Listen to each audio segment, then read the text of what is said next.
So I'm going to, okay, I already launched my Illustrator. So here we have option, create new or open existing. Okay, and there is a list of other projects that I already worked on previously. Okay. Okay, so let's say I'm going to go to create new. Okay, so when I press create new, okay, I'll have an option for more documents sizes. Okay, for example, let's take a look here.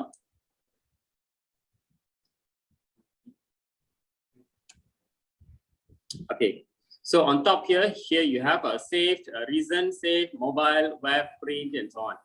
Okay, so the main one we're going to see is a print and web. Okay, so if I look at print, okay, I have a different sizes for print, and if I click on web, I have a different sizes for web. Okay, example here, if when I choose web, the units for the sizes are in pixel. Okay, so everything is px means pixel. So even including a mobile also same, the size will be in pixel. But when it comes to print, okay, so now it says PT is point. If I change it from the right hand side here, the units, okay, I can change it to millimeter, centimeter, and so on. Okay. All right. So we have a width and the height. All right. So for example, let's say I choose A4, and then I change the unit to, let's say, millimeter. So it's 210 by 297. Correct. But what is meaning? What is the meaning of points?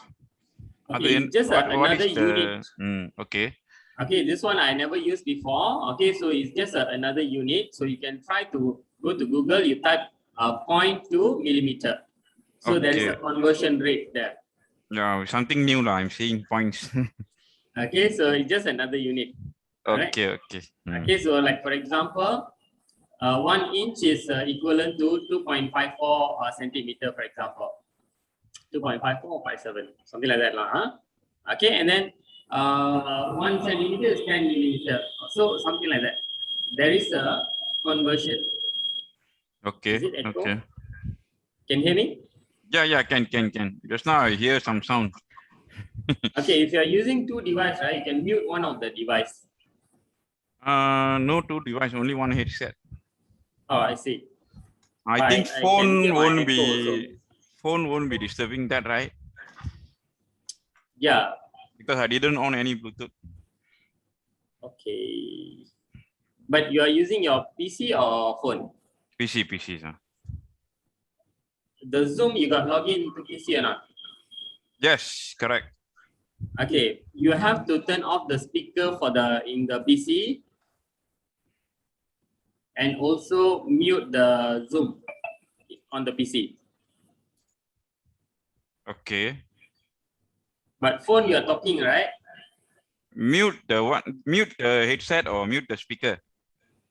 No, you are using handphone or what? No, I'm using PC. Only PC. Yeah, only PC. No handphones. Okay. Okay. You okay or not now? Or you got still echo? I think it's coming from the speaker, right? The sound. My headset. But I'm still hearing my echo. I don't know why. Oh, you want me to log in? Try to log in again. Okay, I think now better a bit. Okay. Okay, now I don't hear anything. All right, great. Okay, so if you look at here, these are the size, unit, and orientation, whether you want portrait or landscape, and artboard is the page. Can you hear me? Yeah, artboards. I still got echo. I don't know why. Right. I got nothing connected else. I think there is the output of the audio is coming from the computer and also the headset. That's why I got echo. Okay, let me see my settings in Zoom. Oh, is it from my side? Hang on, 1 minute. Maybe my side. 1 minute. Hello, can you hear me? Yeah. Yes, sir. So sorry, it's mine. Oh, the speaker both is it? From my computer's headset is down there somewhere. Okay, that's why. Oh, okay, no problem, Okay, no problem. okay. All right. Now great. So All right. what is artboards? Okay, artboard is like page. Okay, how many pages you want for your document? All right. So Okay. for example, let's say we are doing a brochure, A4 brochure, front and back. Okay, so we need to do 2 artboard, for example. Oh, front and back considered too. Okay. It should be separate. It should be separate. And sometimes, let's say we do mostly is a front and back lah. For Illustrator, we don't do like a book layout. Okay, book layout, you have a lot of pages, right? We don't do book layout in Illustrator, but we use InDesign. Okay. All right. So here, let's say I'm going to leave the artboard as 1. Later on, you can change all this setting again. Okay. Okay. So, Sure. okay, next one, we take a look at bleed. Okay, bleed is actually this setting. You can adjust the setting or you can leave it as 0. Okay, later I'll show you. For example, I'm going to leave this 0 now. Okay, and then if I go down further, then you have advanced option. You have color mode and raster effect. Okay, color mode, if I click here, it has 2 options, RGB and CMYK. Okay, RGB is for anything to do with the screen. Okay, if you are doing artwork for social media, for web purpose, or you want to post it on a mobile phone, WhatsApp, okay, all that must use RGB. But when it comes to for printing, okay, it should be CMYK. RGB is red, green, and blue. CMYK is cyan, magenta, yellow, and black. Okay, correct. Understood. Okay, so those are the 2 different. Printing, must remember, must use CMYK. When it comes to screen, RGB. if let's say I create, okay, at first I decide to use RGB color because I want to share to website, phones, something like that. Then suddenly after I modify my template, I want to change back to CMY color. Suddenly I decided to print. So we can do that setting again or cannot? Can, but you have to double check all your color. Oh, okay, I'll show you later because the color will be changed a bit. Oh, okay. Okay, but you cannot do, for example, what you cannot do is, let's say you decided you want to do RGB first, and then you cannot take the RGB color and send it for print. Okay. You can, of course you can, but what will happen is the color won't be similar.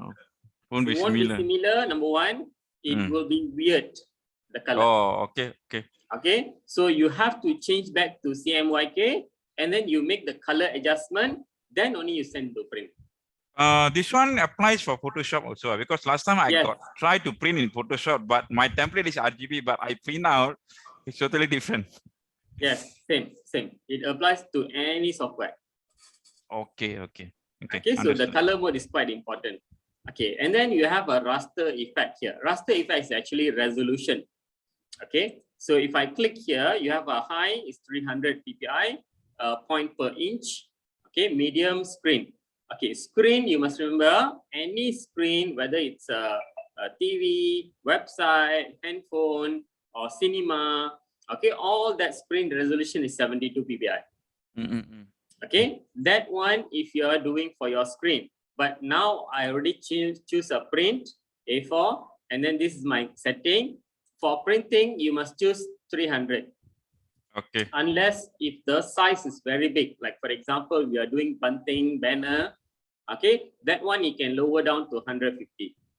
Okay. All right. So any books, brochure, book cover, magazine cover, business card, all that must be 300. Okay. So let's say I'm going to click OK now. I'm going to show you the bleeding thingy here. Let's say I click OK now, create. Okay, it's loading.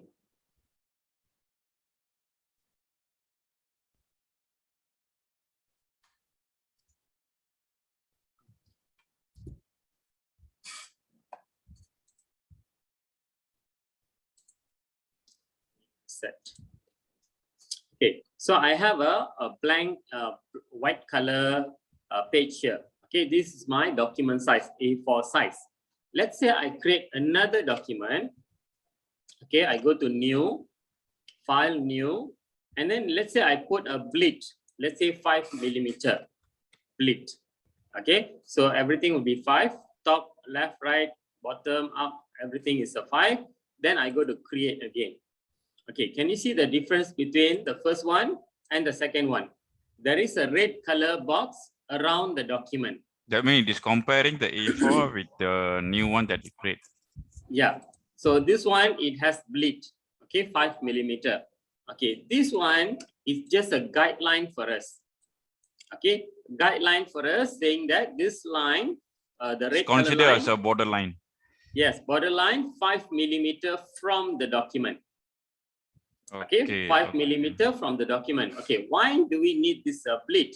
Actually, if you don't put the red color line also can. Okay, you start with the bleed 0 also can. But what does this bleed mean is when we do some design, right? Let's say I draw a box, something like this, and then I put some color. Let's say I put like a bluish color, something like this. Say lighter a bit. Okay, so this color, let's say it reach up to the edge of this page, something like this. Okay, the white color is our A4 size, and then I have a border, like a blue color border, until the edge of the document. So if I send for printing this document, right, what happen is they will print it on a bigger paper. Okay, bigger than A4, they will print on it. Then after that, they will cut the paper. When they cut the paper, right, there'll be some allowance like 0.5mm or 1mm, okay, something like that. So when that happens, you might see a white color line over here or over here on top. After print? After print, after cut. Okay. Okay, they will print it on a bigger paper and then they will cut the paper, right? So when they cut, they might have a allowance. They cut not one piece by one piece. They will cut like maybe 100 pieces at the same time using a very big machine. Okay, so we don't want that white color line. So to avoid that, what we do when we design, we make it slightly bigger than the document size, like this. Okay. This is what we call as bleed. Okay, understood. Okay, so this one, the red color line, the bleeding is just a guideline for us to do the artwork. Let's say I put a box, something like this, so that I will follow the red color line. That's it. So that means we always need to use these bleed layers to do. No need. Okay, we can start with the 0 bleed and then we manually just add some extra over here. Oh, okay. Understand? Okay, sir. Thank you. Okay, so normally it's about 3mm to 5mm is enough. Okay. The bleeding area. So you just roughly agak-agak something like that. This is fine. Okay, so whenever your design is reached to the end, you must have a bleed. Okay, but let's say I draw a box which is within the document. Let's say something like this. Okay, of course you don't have to make it bigger because it's inside the document. Okay. Only when it reaches to the edge of the document, you have to make it extra. Okay, but this bleeding does not apply for screen. Like for example, you are doing artwork for social media, for web. Okay, you don't have to have this bleed. Okay. Okay, sir. Right. Okay, so I already created a new document. Okay, A4 size. Okay, in your case, right, you will be using mostly for design for web or print? Both also lah, sir. But never mind, you can just focus one, then later on we can just maybe we can focus on web first. Then later on printing wise, I think that one is just changing a setting and check the color, right? Okay, one we can why I'm asking you this? Because when we do for print, the color will be in CMYK. Oh, okay. When we do for web, the color will be in RGB, like this. Okay. So that's the only reason. Let's say I close this, don't save. I create another new document. I choose web, and then I choose web large. Okay, the resolution is 19201080. Okay, web large is 19201080, or you can also manually set it over here. Okay, for example, you want to do a post for Instagram. So I can go to this right hand side. I just type 1080 by 1080. Just manually type this. Okay. Okay. So I have a square document. All right. So let's say I use web large here. Okay, 19201080, and then I go to create. Okay, you have something like this, a landscape design. Okay. Okay, so for today, okay, we're going to do mostly on the text. Okay, how to design text, how to type text, whether it's a paragraph or whatever. Okay, so additionally, of course, we will learn some other tools as well. In Illustrator, the most important tool, okay, this one we call it toolbar. The one on the left hand side, there is a one column of tools here. We call it toolbar, number one. And then now it has only one row at the moment. Okay, so if I go to my window and then I go to toolbar, okay, I have a basic now and I can choose advanced. When I click advanced, I will see more tools over here. Okay. Okay. Okay, window, toolbar, advanced. Okay, I will see more tools. Okay, the black color arrow here, we call it selection tool. Okay, black color arrow, the first tool is selection tool. And beside that, we have a direct selection tool, the white color arrow. Okay, you must remember when I say selection tool, it's a black arrow. When I say direct selection tool, it's a white color arrow. Okay, so selection tool is to select object, of course, to move object, to rotate object, to scale object, and also to exit from other tools. For example, let's say I click on this rectangle tool. I draw a rectangle. Let's say I'm done with drawing the rectangle, but my tool, rectangle tool, is still active. Okay, how do I exit from the rectangle tool? So I click on the selection tool. Correct? Okay.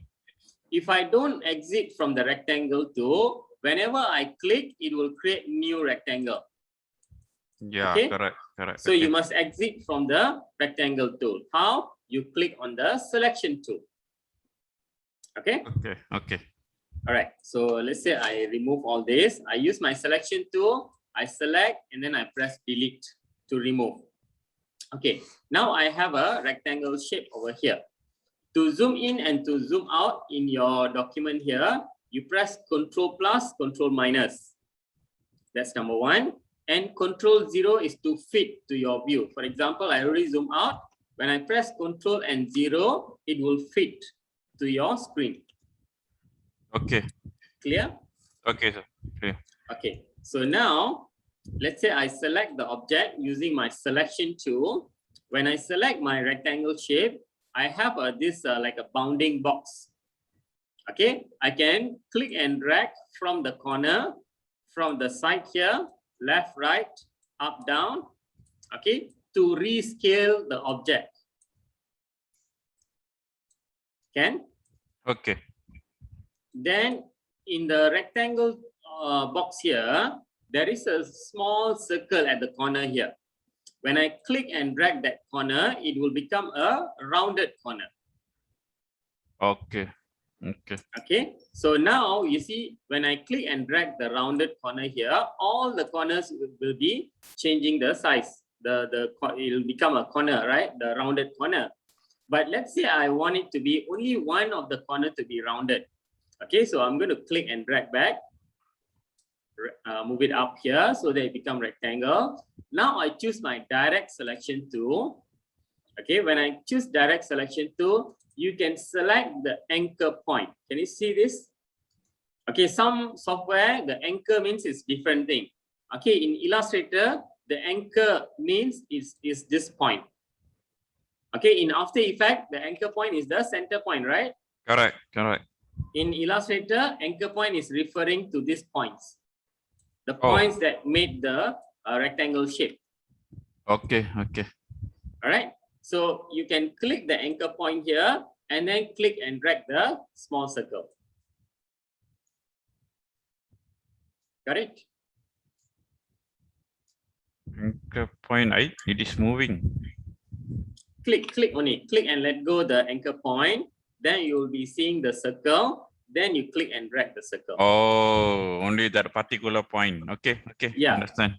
And Okay. also you can select multiple anchor point. You click and drag the area, then let go. This one you must use your direct selection tool. Then click and drag these two anchor point. Then when I click this circle, it will become rounded on both sides. Okay, understood. Okay, and also let's say I click the first anchor point here, and then at the lower left right hand side, shift click the anchor point. Then I can make it rounded on this opposite corner. I need to highlight both sides together first, is it? Yep. You can shift click. Oh, shift Click click. the first one and then shift click the other one. Okay, okay. Okay, can. All right. Okay, so the anchor point basically, the direct selection tool is basically for you to edit the anchor point. That is the number one. Oh, okay, okay. Okay, so I can move around the anchor point. Okay, so from the rectangle shape, we create some other shape. Okay. Okay, clear? Yeah, clear, sir. Okay, so I'm going to delete this. Okay, when you want to delete any object, make sure you use your selection tool, select the object and press delete. All right. Select the object and press delete. Okay, can. Okay, we're going to take a look at the type tool here. Okay, there is a T icon here. When you put your mouse over, it will say type tool. Click on the type tool. Okay, there are two ways for us to start to type. Number one is we just click. When we click, there will be a lorem ipsum text there. Okay, very small, but it's okay. We can start to type first. Okay, anything that any text lah. For example, let's say I just simply type Adobe Illustrator. Okay, after you complete typing, you click on the selection tool. Okay, when I click on the selection tool, I have a bounding box. From the corner, click and drag while pressing the shift key. Okay, click and drag while pressing the shift key. Okay. Okay. Can? Can, sir. All right, so let's say I make this slightly smaller. Okay, again, I go to type tool. When I click, okay, I can start to type. Okay, it is keep on going. Okay, it will go just in a straight line. If I want to go to next line, I need to press enter and then I start to type again. Press enter and then start to type again. Press enter, then start to type again. Okay, just take a look first. Okay, just take a look first. I'm going to click on the selection tool now. When I click and drag this bounding box, the font size will become bigger. Correct? Okay, correct. Okay, this is when you want to type a single line text, then you do this way. Means you just click and then you start to type. But if you have a paragraph, something like this, what you do is you use the type tool, you click and drag, something like how we do a text box in Microsoft Word. Okay, you click and drag, it will create a text frame and it will auto load with some sample text. Okay, we don't want this sample text. Let's say I remove part of it. Let's say I just simply highlight and then I press delete. Okay, let's say I'm done with this. I click back my selection tool. Okay, if I now increase the text frame size, you see, the text will be flowing inside the text frame. Oh, okay, okay. Okay, the size doesn't increase. Okay, so if you want to increase the size now, you go to the character panel. Okay, or from the properties panel here, you have a character. Okay, okay. Okay, but normally I already familiar with these panels from the window. Okay, normally what I do, I just press Ctrl T. Okay, select the object, the text frame, press Ctrl T in your keyboard, you get a character panel. Control P. T, Thailand. Oh, Thailand. Control T. Okay. Okay. Okay, so we'll have a character panel here. If you want to view the entire character panel, you double click this character text here. Double click, you'll get more option. Double click again, it will become minimized. Double click one time, it will load partially. Double click again, it will load fully. Okay, this double clicking on the panel, it applies to all the panel. For example, just an example only, let's say I go to stroke panel, double click the stroke. You see, I have a stroke weight. If I double click the stroke, I get more option. Okay. Double click again, shorter, double click again, it will collapse to only weight. And then double click, I have more option. Just an example. This applies to all the panel.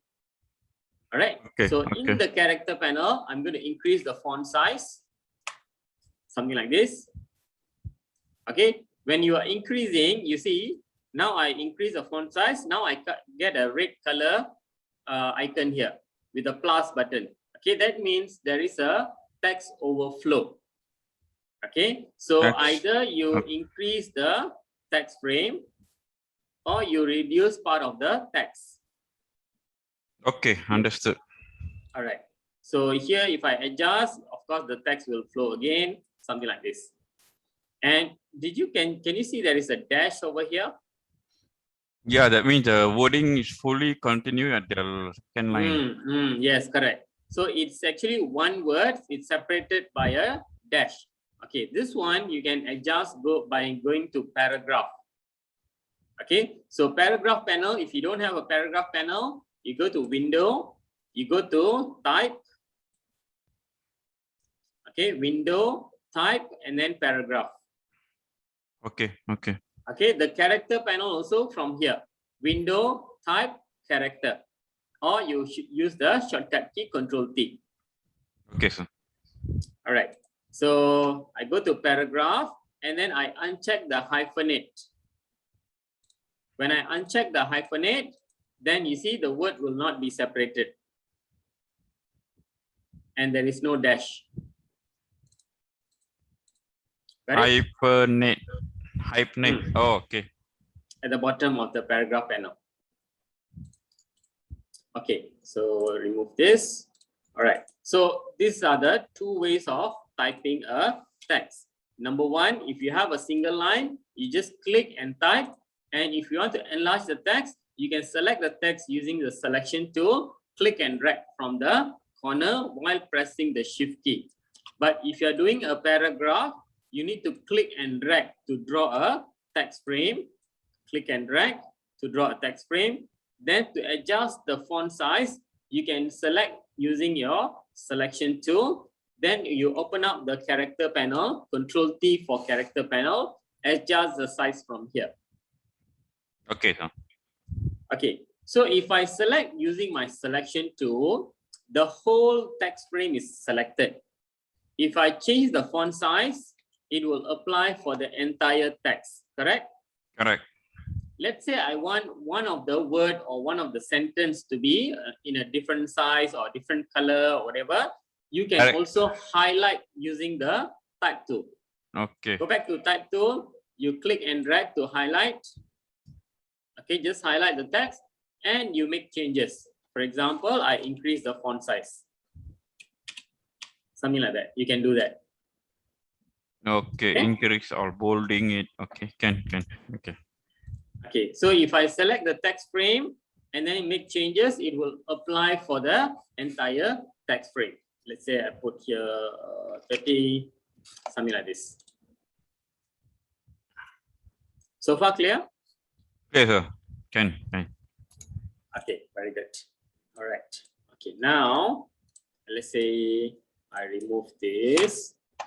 Let's say I want to type not in a straight line, and then I want to type in a different shape, for example.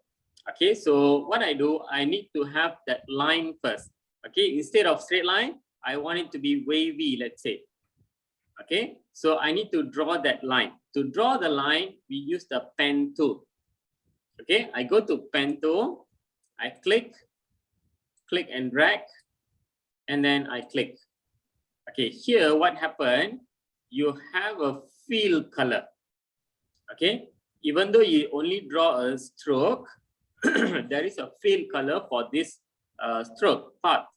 Okay, so first of all, after drawing, I go to my selection tool to end my pen tool, number one, and then I go to my color panel. Okay, you go to window and then choose color. You will get this color panel. Okay, window, color. Shortcut is F6. Okay. F6. Okay. Can. Okay, this one is very, very important. Okay, to apply a fill color, you need to click on the fill. Can you see my cursor? Yes, correct. Okay, this one is fill color. If I want to apply stroke color, I need to click first on the stroke color. Then only I change the color. Okay, so example here, I don't want any fill color. So click on the fill color, then you put none at the bottom here with the white box with the red color cross there. Just click. And then I click on the stroke color, I change it to a black color. Something like this. Got it? Change to the black color. Stroke. Oh, then I need to click. Okay, done. Select the object, click on the fill color, put none, click on the stroke color, click on the black color here. Yeah, because just now I can't see the black because after I click, I need to click anyway outside the template, then only I can see the black. Yes, correct. Okay. Okay, so just for exercise purpose, let's say I create a rectangle shape now. Okay, and then I click on the selection tool. I don't want a stroke color. I want a blue color fill color. Okay, so in the color panel, click on the stroke color, choose none, click on the fill color, and then choose any color from the bottom or from the slider here. Something like this. Okay. Let's say I change to blue color, something like this, and I draw again another shape. Okay, this one I don't want any fill color, so click on the fill color, put none, click on the stroke color, put any color that we want. Let's say I choose green color, let's say. Then I click outside so that I can see the color. Okay, understood, sir. Can you do this? Do few more with a different option. Okay, so let's say this one I want fill color, stroke none. This one choose maybe red color, something like this. And then I draw another one, only stroke color, fill color, no color, stroke color, put a different color. Let's say I want to put orange color. So apply the red color first, then increase the green color a bit. So my stroke will be in orange color. Okay, let me try some. Yeah, sure.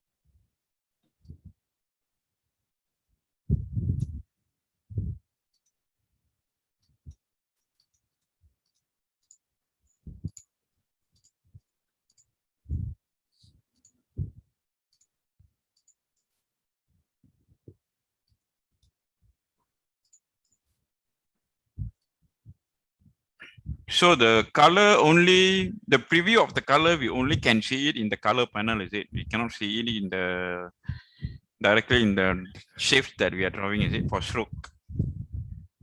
Because when we select the stroke, right, there is a blue color highlight. That's why we cannot see. Actually, if you zoom in, for example, I zoom in very near, even when I select, I can see my green color. Oh, there is a thin blue color line. Okay, understood. Okay, but if I zoom out, I cannot see very clearly. Correct? If I Yeah, zoom in, got it. definitely can see. Okay. Can. Okay, control plus, control minus, control 0. That is to zoom in, zoom out. And then to pan, for example, let's say I already zoom in, right? Okay, you can click the space bar and drag. While pressing space bar, you can pan in your drawing. Okay. Okay, ready, Right? sir. Can ready. Done. Okay, space bar, click and drag. And another shortcut for zoom in is control and space bar. When you press Space control and bar, click and drag to zoom in. hand tool, this one. Okay. Only space bar is to pan your drawing. Control and space bar also you get zoom in effect. Control and space bar, then click and drag using your mouse. Can you try that? Zoom in and out. You just click left and right. Left and right. Let me see. While pressing control and space bar, you click and drag using your mouse.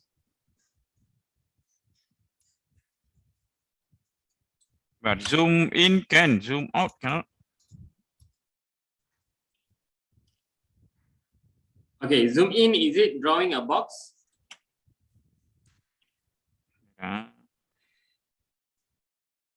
Okay, zoom in, I can directly go to the box lah. But how to zoom out using, because I go and click the left one, it is actually coming out the panel to right click panel. That is the one. No, you don't click. You click and drag. So click and drag. Okay, 1 minute.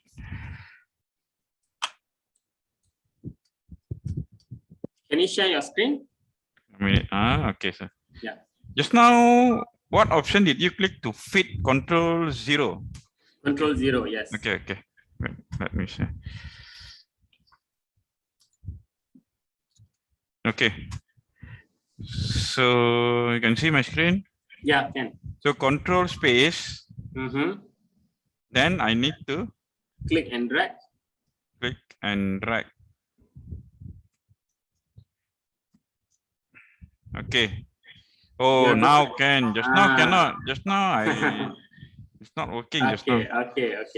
So Okay. it will zoom in where you actually click. For example, let's say you press Control Space Bar, you put your cursor above A, the Adobe. Click and drag.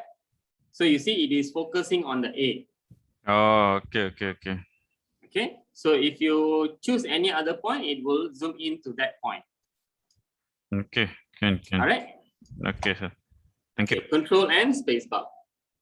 Okay, thank you. Right. So let me show back.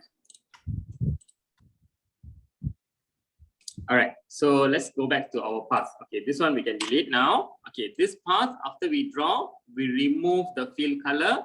We apply only the stroke color so that we can see the line clearly.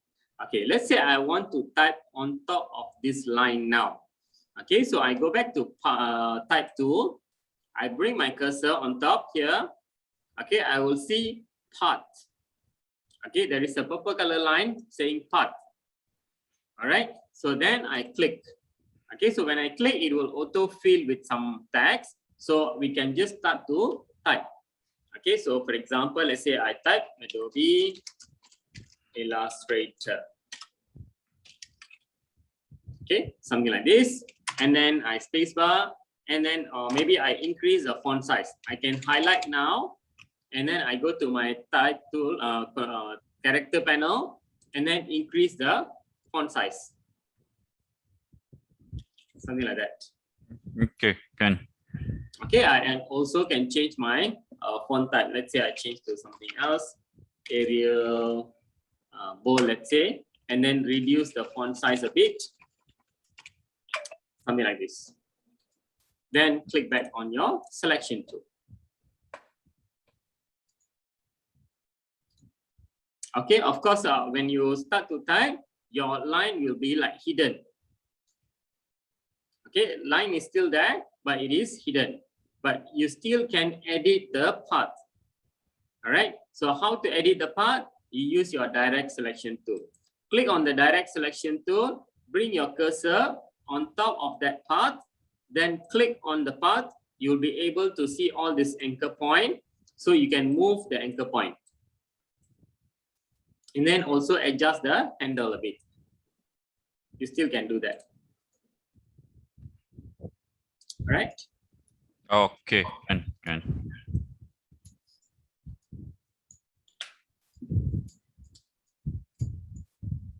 Okay, but you cannot move a lot, right? Oh, you still can move. Can move a lot, but you see when it disappear, right? The line disappear, right? Yeah, the wording disappear. The text is disappearing because there is not enough room for the text. Okay, so you have to make the text smaller a bit. Okay, can, sir. Okay, so if you make the text smaller, then you'll be able to see your text. Okay, can. Okay, right. Okay, so this is number one. Okay, so I'm going to put it here using my selection tool. I'm just moving up. Actually, editing text in Illustrator is more easier compared to in Photoshop. Yes. Seems actually. like that, yeah. Okay, so normally if let's say I have to use Photoshop to create any design, so this kind of design I will do in Illustrator and bring it back to Photoshop. Okay. Yeah, it is easier in here. Yes. Okay, so this is one. Okay, let's say I want to type a paragraph kind of text according to any other shape. Okay, so for example, let's say I have some circle, let's say. Okay, I click and hold my rectangle tool, and then I choose ellipse tool. Okay, click on the rectangle tool and choose ellipse tool. Then if I click and drag the ellipse tool, of course the shape will be in an ellipse shape. Okay, I don't want an ellipse shape, but I want a circle shape. So what I do while drawing, I press the shift key. You get a nice circle. Okay, this is applies same for the rectangle tool. If I choose my rectangle tool, click and drag, I will get a rectangle shape. If I want a square shape, you use your shift key and drag. Okay. Got it? Got it, sir. Okay, so all this delete. I just want a circle now. Okay, in this circle, I'm going to remove the fill color. Go to color panel, click on the fill color, choose none, click on the stroke color, put a black color. So I have something like this. Okay, done. Done. All right. If let's say I want to fill text inside this shape, okay, so I go to type tool, bring my cursor here. Okay, when it say path, you just click. Okay, it will be preload with some text. Okay, the size is quite big, so I'm going to reduce the font size, number one, and then I start to type my text. Sir, how you reduce the size? You use your mouse to reduce it, or how? No, I use my shortcut key. Okay, so to reduce the font size, you press Control Shift and then the comma key in your keyboard. The period key will be increasing the font size. The comma key will reduce the font size. Control Shift and comma. Okay. Can. All right. This applies to Photoshop also, and also for Word, Microsoft Word, Microsoft PowerPoint. Oh, okay. All right. Control Shift and then comma. All right. So you can reduce and increase the font size. So let's say I make it few different words.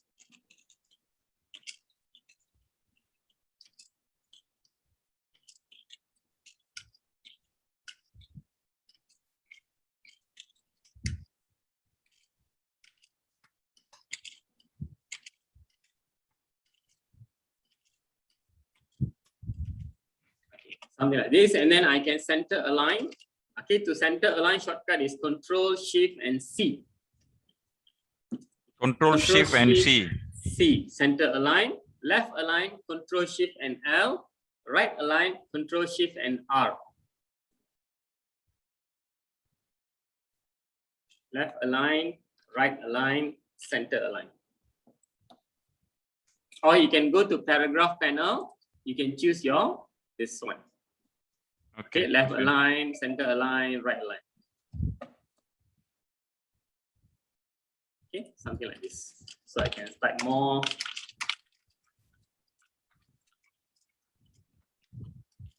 Something like this.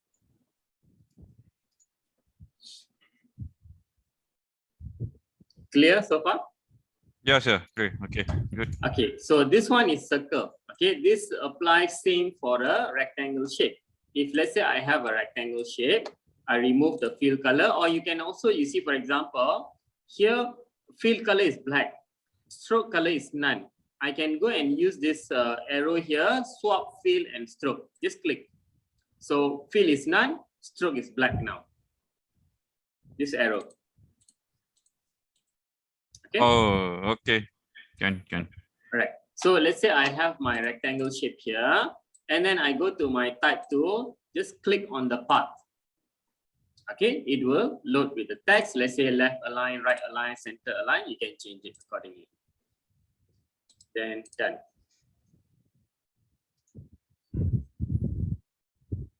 Okay, number one is circle. Number two is a rectangle shape. So rectangle shape that you did is now using the shape tool, right? Yes, it is correct. not the paragraph. No. Okay. Yeah, I use my rectangle shape, draw first, and then I click on type tool, click on the path, and then you start to type. Or you can leave it with a sample text also can. Okay. Can. All right, now let's say I want a different shape other than circle, other than rectangle. So let's say I choose my pen tool again. Okay, I click and drag, click and drag, click and drag. Okay, so when you're drawing with your pen tool, the most important thing is you should not draw with a fill color like this. Okay, so when this happens, immediately you go to your color panel, remove the fill color, apply only stroke color. So that when you're drawing, you don't face any problem. Sometimes the shape will be hidden, so you don't know what exactly you're drawing. So you need only line, no fill color. Okay? Okay, so I click and draw again, continue drawing. Okay, and then I click back where I started. You see, I started somewhere here, right? So when I bring my cursor on top, you'll see a circle there, small circle. Okay, that means you are closing the path. So I click and drag again. So I have a shape, something like this. Okay, let me try that. Yeah.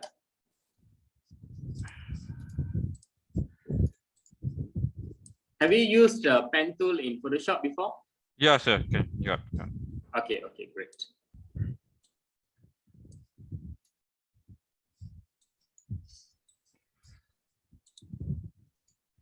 Photoshop merely I use mostly to edit the photos. So last time I got edit what they call photo albums online. I see.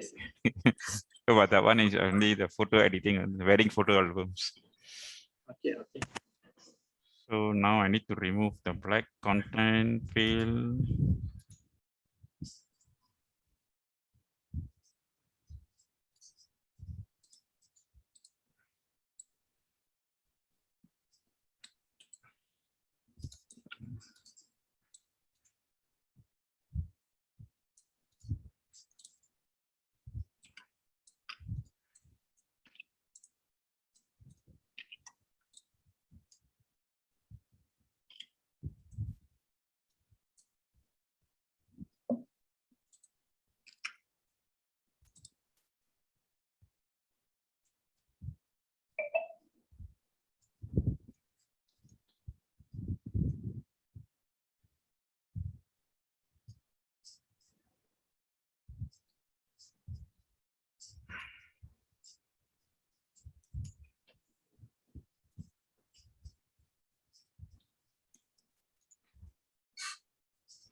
Okay, sir.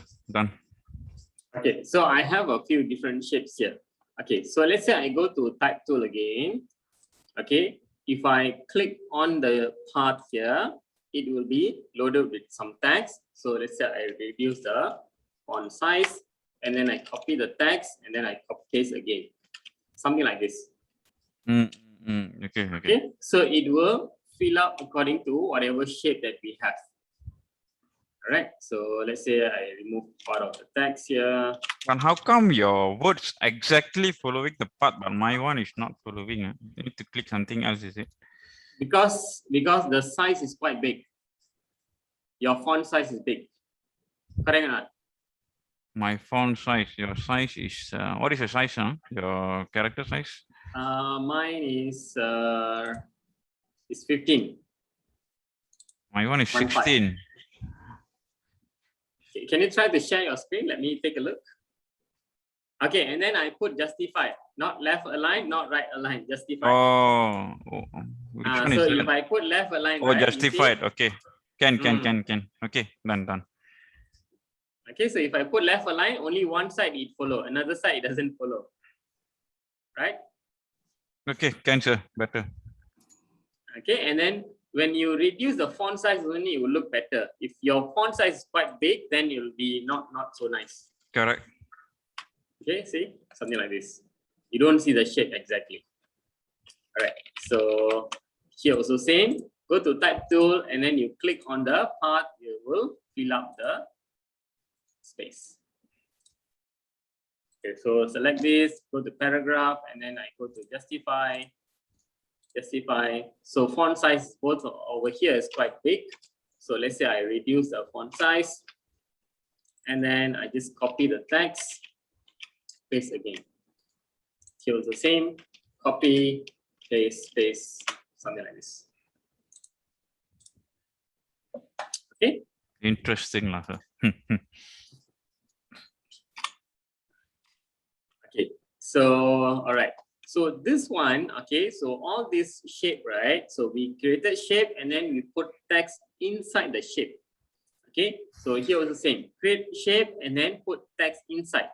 Let's say we want to do any other shape and then we want to put the text on top of the part, same like this one. Okay, this one is an open path, all right, not a closed path. If open path, we just go to type tool and then you click on the path, it will fill up something like this. Example, just take a look first. Let's say I remove all this, I don't want.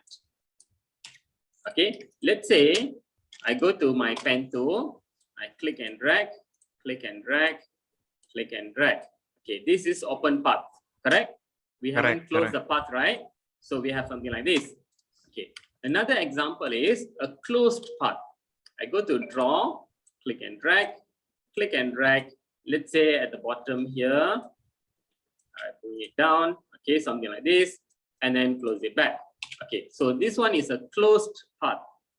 Okay, so if I want to type a text on top of this line, I go to my type tool and then click on the path, it will fill up on the path.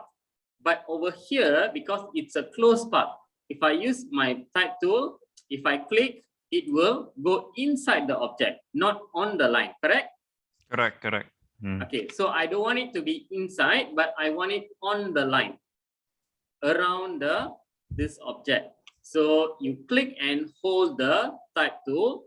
You have type on a path tool. This one, the third one. Okay. Choose the third tool here, and then I click on the path over here. Can you see that? Yeah, can, sir. It will be loaded around the path, something like this. Okay. Can you try this? Draw a closed path and then use the type on the path tool and then click on the path. It will be loaded, and then of course you can adjust the text. And this also applies for a circle or a triangle shape or any other shape. Okay, let's say I create a polygon to shape here, something like this. Go to type on a path tool and then click, it will be loaded. If I draw a circle, Also same. Type on the path tool, click on the circle, it will be loaded around the circle.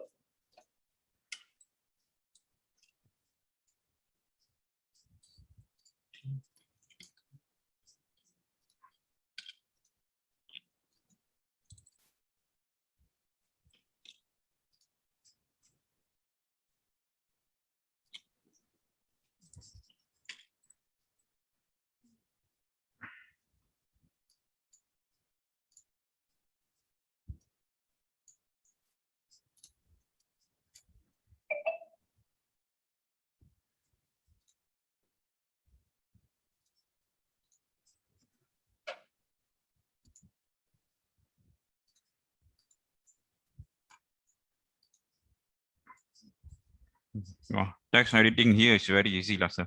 Can ready, done. Okay, so all right, okay, let me remove all this. Okay, let's create a circle. Okay, so when you drawing a circle, right, when you press shift key, it will become circle, number one. And if you want to draw a circle centered to any point, for example, let's say I want to draw a circle around the letter A, for example. So I bring my cursor and put it in the middle of A here, press click and drag, press shift and also alternate. You see, it will be centered from wherever you click. You understand or not? Click and press alternate and shift.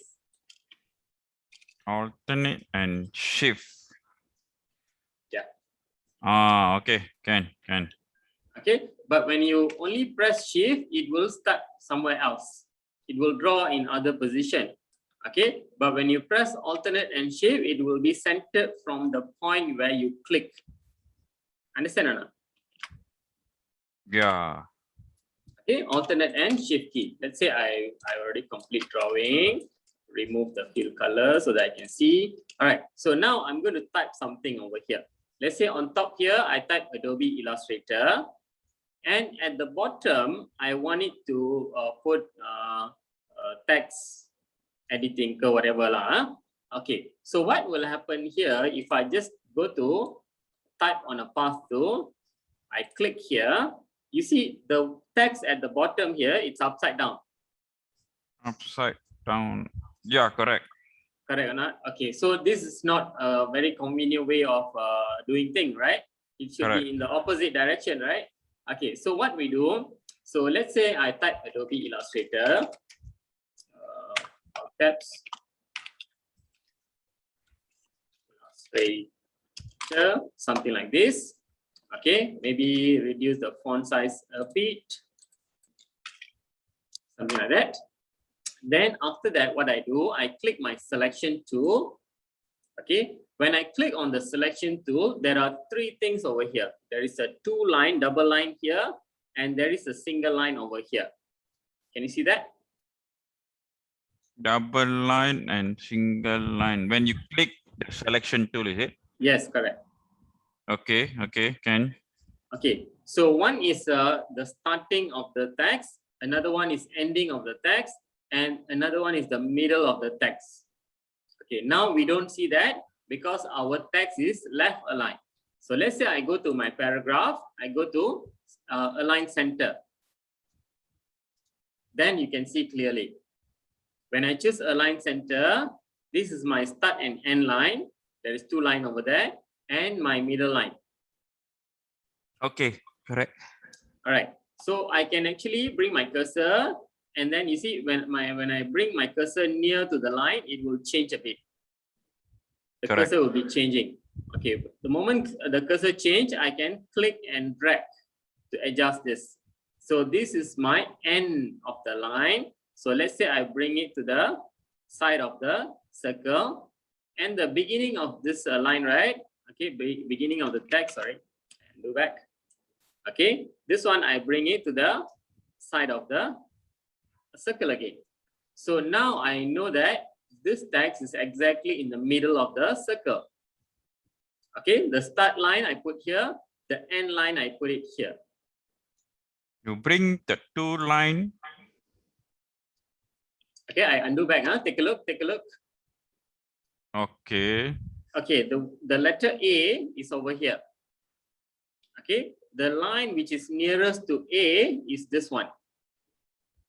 Okay, I click and drag. Sorry. Let's say I can click and drag. So this is my beginning of the text. So the beginning, let's say I put it over here. Okay, and then the second line here, the ending, right? So this one I click and drag, I put it on this side.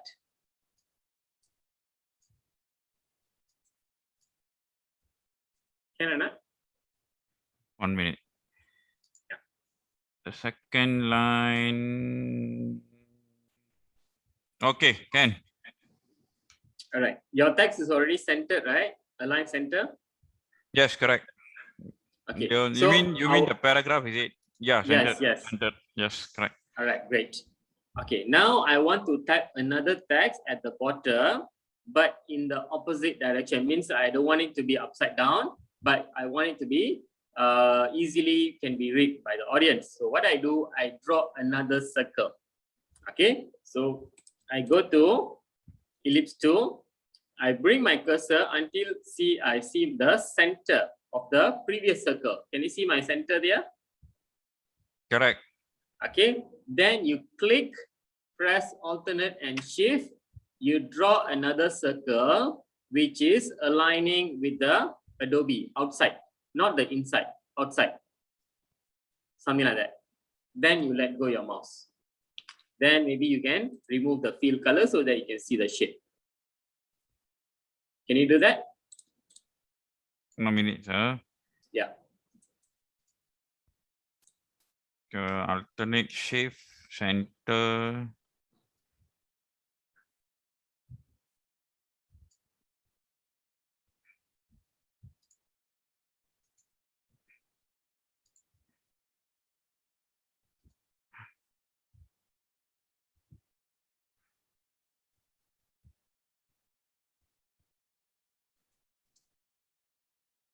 But when you drag the circle, will you see the line outside the? Okay, take a look again. Take a look again. First, I go to ellipse tool. I bring my cursor to the center of the circle. You see, I don't see any center. Bring until I see the center. Correct, correct. Then you click first. Click and drag. Then you press alternate and shift. Drag some more until the line is outside of the text. Something like that. Okay. Then let go the mouse. Okay, 1 minute.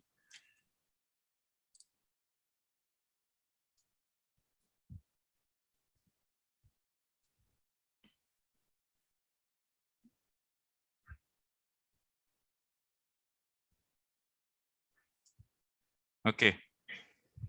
All right. So I go back to my type on a path tool. Click on the type on a path tool. Bring the cursor to the line here. When it says path, you click. Okay. Then you start to type whatever you want to type. For example, let's say I type Adobe Illustrator, circle text. Something like this. Okay. Can you do that? Yeah, done. All right. So now here you see our text is above, outside of the circle, correct? Correct, correct. Click on the selection tool and then same thing. This is my starting of the line, the ending line, and then there is a center line. Okay, what you do is you click on the center line and click and drag to the inner part of the circle. Okay. Something like that. Can. Okay. Yeah, done. So now our text is inside, and then we can easily read the text. Okay. But why we need to create another circle in order to do this? We cannot do it in the same circle because when you adjust. Good question. Very good question. Let's say I remove this. Okay, and then I go to type on a path tool. If I bring my cursor here, click on the path, and then I can start to type. Of course, this one is what we call, we already have a text. okay, it will continue typing. Let's say I create the same circle, the same size. I bring my cursor to the center, click and drag. Okay, same size lah. Let's say something like this. Correct or not? Yeah. Then if I go to type, right, it will go above the text. Let's say circle text. And then I click on the selection tool. Now, if I click the center line, okay, let's say I move it here. Okay, we don't want it to be outside, right? We want it to be in the opposite direction. Correct or not? Correct. Correct. Okay, so I click my center line and then I move it inside. Something like this. Let's say. Can you see the shape is smaller now? Oh, yeah. Okay, so that's why we need to create another one which is bigger. Like this. Understand. Okay. Of course, the size need to be same lah. The character size, make sure this is same. So my Adobe Illustrator is 41. So select this circle also 41. And also another reason is when you do a one shape, you cannot actually edit the second one. Yeah, correct. Okay, so here maybe I can put something else. Maybe I put a bullet maybe. So to put a bullet shape or, or any other symbol, you go to window, you go to type, you go to clips. Okay, and then another panel will be loading over here. Okay, and then you choose any symbol that you want to put. Let's say, for example, I want to put a dot. Okay, just double click to load the symbol there. Then you can close this panel, put some space bar over here. I copy this, I put it at the end over here. Something like that. Or maybe another space, another space. Okay. So the one, can you do that again? Yeah, sure. Okay. I undo back. Okay. Okay. First, I want to put a bullet somewhere in between the text, somewhere here, or maybe a star. Okay, you know, people do the stem. Okay, it's like this. Okay, so we have a star, sometimes we have a bullet, and so on. Okay, so what I do, I go to type tool again, click on the text. Okay, bring my cursor before the text. Okay, then I go to window, type, clips. Okay, click on the clips, and then you choose your symbol that you want. Let's say you don't have the symbol that you want, right? You can try to change the font here. Now this is Arial. So let's say I change this to a winding. You scroll down, you search for winding, W-I-N. Okay, there is windings, windings 2, windings 3. Let's say I start with windings first. Okay, when you change the font, you get different set of symbol. Correct? Oh, okay. Can. Okay, so for example, let's say I want to put what? Anything lah, any shape. Okay, so any shape, let's say this one, for example. And then I can close the panel. After I double click the symbol, I can close the panel. So now I have this symbol over here. So I just press a space bar to add some space. Okay, I space bar 2 times. All right, so this one I copy.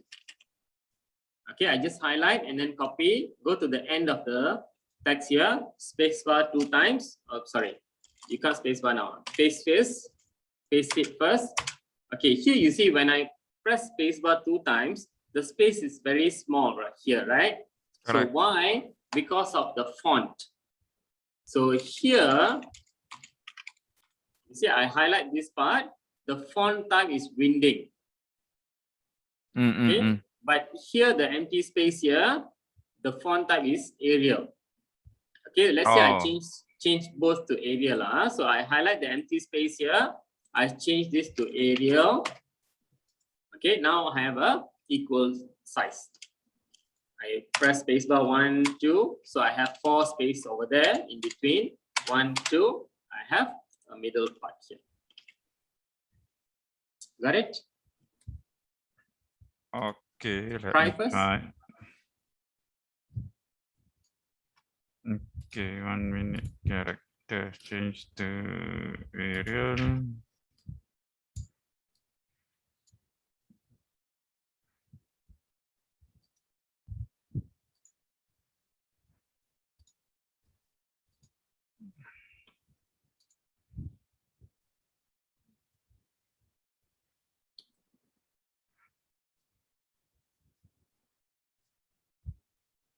But how to confirm if the text in the bottom one is actually straight aligned in the C and the Thailand? Okay, very good. Correct. Okay, so you see, when you click the text, you have this center line, right? Correct. Okay, that's number one. And number two, make sure your paragraph center align. Okay. Okay, and then you click and drag the center line. Okay, when you click and drag, click and drag, click and drag, it will, you have a guideline. Can you see this? The purple color line? Yeah, correct. That means it is in the center. Oh, okay. Okay. Okay, you will see a guideline straight from the center of the circle. Then you let go your mouse. Okay, so for example, let's say I just simply move it a bit. Okay, now it is not in the center, correct? Okay, my text now, it is not in the center. So I select my text using my selection tool, click and drag this middle line here. Okay, move, move, move until you see a straight line from the center of the circle. Then you let go your mouse. Now it will be exactly in the center. Okay, the purple color line, right? Sometimes it says part, it says center, and then you see some guideline. Okay, that one we call it smart guide. Okay. Okay. Let's say you don't see that smart guide, you go to view, and then you choose your smart guide. Okay, older version Illustrator, it doesn't have a smart guide. Oh, okay. Okay. Okay, like for example, CS6, I don't think so it has. Okay, so only new version got. So if sometimes if you uncheck this, right, you see mine, I already unchecked. Now if I click and drag this, I don't get any line, any smart guide. I don't get it. You see? Okay. Okay. You understand? Huh? Yes, So sir. you have to turn on your smart guide first. Turn on the smart guide, and then only you click and drag until it snaps. Then you let go. Okay, smart guide will be very helpful. Yeah, correct. Okay, let's say we already have our text, and then I want to draw a line inside and outside. Okay, so go back to ellipse tool, bring your cursor to the center of the circle. When it says center, you click and drag, then press alternate and shift. I want to draw one circle inside, only stroke color, and again I draw another shape. Deselect first, bring it to the center point, click and drag, control and alternate, alternate and shift key, and drag, make another bigger circle, only stroke color, something like that.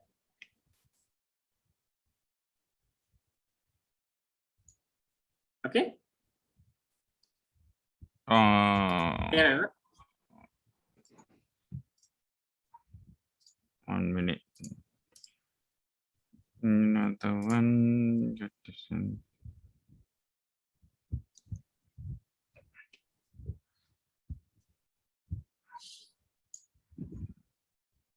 Okay, done.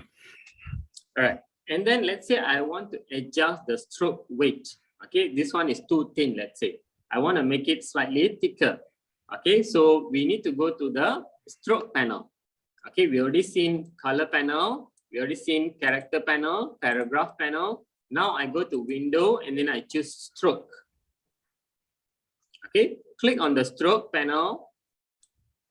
Okay, and then select the line and then increase the weight. Let's say I put there maybe 4 pixel there. And the inner circle also, I still can adjust. So So you are increasing the weight of the line, correct? Line, yes. Select the line first and then increase click the arrow there, the one pointing up. Okay, done, sir. All right, and if you notice from my document here, the size is not same, the spacing from the top line and then the bottom line here not same. Yeah. So I need to reduce the size of the outer circle. All right, so select the circle, drag from the corner, you press shift and alternate. Okay, make sure you press shift and alternate, then you let go. So now almost the same size. Shift and alternate. Yep.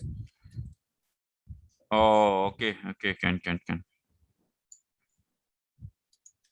Okay. So just now, what shortcut key that you mentioned for zoom in and out? Forgot already. Control and space bar. Okay.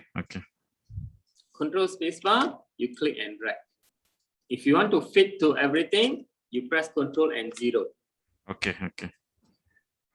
Let me align the space between the two lines. 1 minute.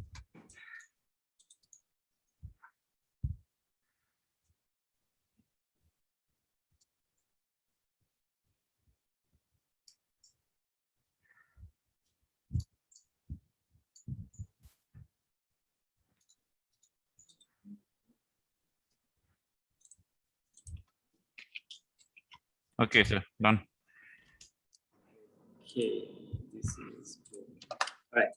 Next one, we're going to see how we can put color for the text. All right. So, okay. Before that, let's say I want to do some different shape, some more. Okay, I don't like this in a straight line. Okay, so we already create a path and then we draw this and we type this. Let's say I want the A size to be like this, but towards the ending, I want the text to become bigger and bigger. Let's say, okay, so I'm going to duplicate this, the first line here. Okay, make it slightly smaller a bit. Okay, let's say something like this. Okay, to edit the shape of the text, okay, what you can do is you can go to your object up here, and then you go to envelope distort, and then choose make with warp. Okay, object, envelope distort, and then make with warp. Okay, so you'll get a warp option panel, and then click the preview button. Okay, and then here on top here, the style. Okay, now currently it's arc.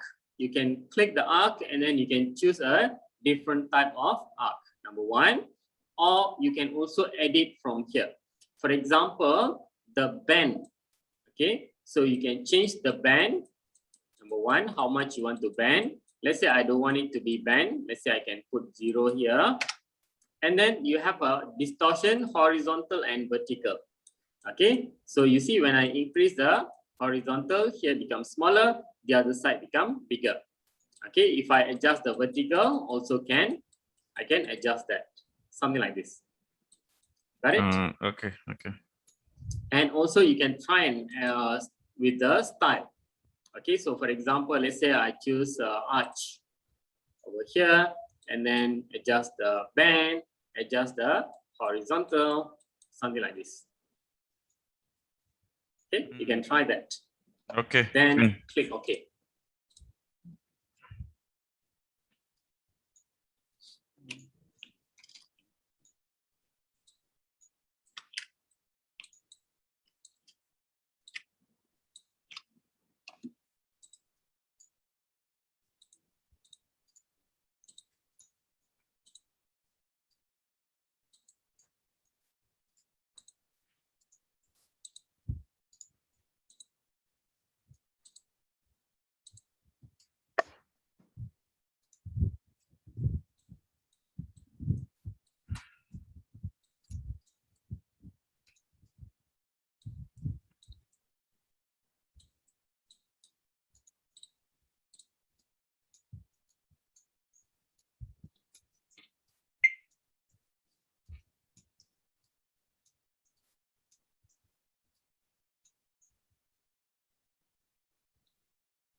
Okay, so done.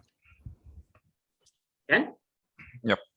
So you can try and error with other stuff lah. So this one is using a preset, okay, which is already available, okay, and also you can make adjustment. Okay, let's say I just put this up a bit here. Okay, let's say I want to draw some own shape. Okay, I want to use my own shape. So what I do, I draw the shape first. For example, let's say I draw something like what I've done earlier. Click first using my pen tool. I'm using my pen tool. Okay, make sure when you're drawing using your pen tool, no fill color. Use only the stroke color. So I already adjust this. I press alternate, click and drag. And here, click and drag. Here, click and drag. Okay, so this is my shape. If I want to edit the shape, any shape, if you want to edit, use your direct selection tool. Click on the direct selection tool, click on the anchor point, and then you can make adjustment. Okay, let's say thinner a bit, shorter a bit. Excuse me. Okay, let's say something like this. And then I want to make this Adobe Illustrator text to follow this shape. All right. So what I do, I take my Adobe Illustrator, okay, put it on top, okay, and then I select these two objects here together, okay, select both objects together, and then I go to object, I go to envelope distort, and then make with top object. Okay, here it says make with top object. So whichever object we have drawn, it must be sitting on top. Okay, so for example, let's say I put a color so that you can see clearly. If I bring my object, something like this, so my object is on top. Okay, make sure the object should be top. If let's say the text is on top, you need to send the text to the back or bring the object to the front. Okay, how do you do that? Select the object or the text, go to object, then you go to arrange, send to back, for example. Okay, so go to object, arrange, send to back. So now my object is on top. Got it? No. Understand, Anna? Okay. Okay, so I select both object now. Again, go back to object, and then I go to where is that? Envelope distort, make with top object. Just click on that. So now my text is actually following the shape of my drawing, the object. Got it? Okay, 1 minute. Yeah, sure. So the shape object must be always on top of the letters. Yes, correct. If not, it will be the other way around, correct? Yep. So text envelope distort. Oh, okay. I need to choose multiple objects. Two objects. After you draw, select both text and also the shape. Okay, can. Can, huh? All right. Yeah. So this is one shape. You can draw any shape. Then you can make the text to follow the shape. Of course, it must be relevant. So let's say the text is long, right? So your shape also in a long shape. Okay, so for example, let's say I just simply draw something. Okay, I click and drag, and then I stop. Okay, let's say here I make it bigger, and then I draw something. Here I make it thinner, and then I close. Okay, and then I edit using my direct selection tool. Let's say I make it slightly something like this, just an example. Okay, and then maybe here, something like that. Here, adjust the handle a bit. I'm just using my direct selection tool. Okay, let's say something like this. Example only. I choose this object and make sure your object is sitting on top. Okay, so this is confirmed. If you put same color, you can't see which one is on top. You try to change the color so that you can see which one is sitting on top. So select both the object, the text, and also the shape. Go to object, go to envelope distort, and then make with top object, like that. Okay, so good, got it. All right. So I even can download any of shape in PNG format and just do this also, right? Okay, PNG format, it's not a vector format. So I Right? need to download a vector format. Okay, let's say PNG format. Let's say I go to my Google. Let me share my screen. Just take a look. Okay, I'm sharing my Chrome now. I go to, let's say, I search something. PNG shape. Then I go to images. This one quite difficult, right? Yeah, correct.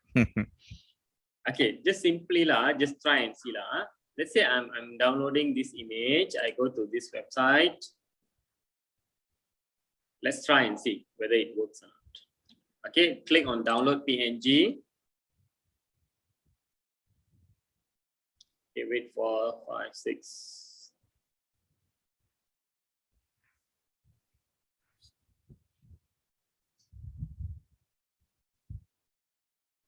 Sometimes it will say there is this file is got too complicated. Okay, download PNG again. Okay, my file is downloaded. So I'm going to, if you want to place any object inside Illustrator, you need to go to file and then you go to place. Okay, so I go back to my Illustrator here. I go to file, place. Oh, okay. Okay, and then I go to my download folder. Choose the PNG image. Okay, I have this PNG image. I make it bigger, something like this. And then I need to convert the image into a vector format. Right? So what is vector actually? So normally when we have images inside Photoshop, right?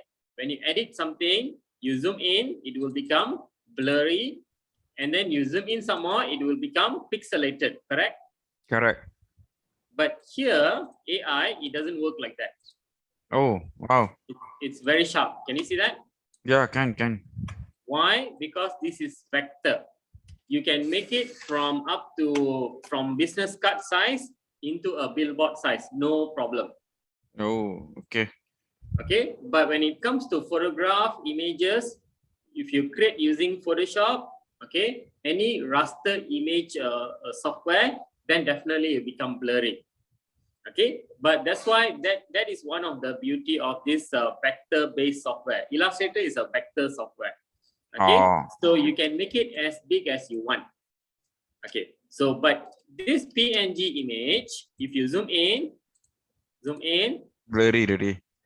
okay, because it's a pixel-based image.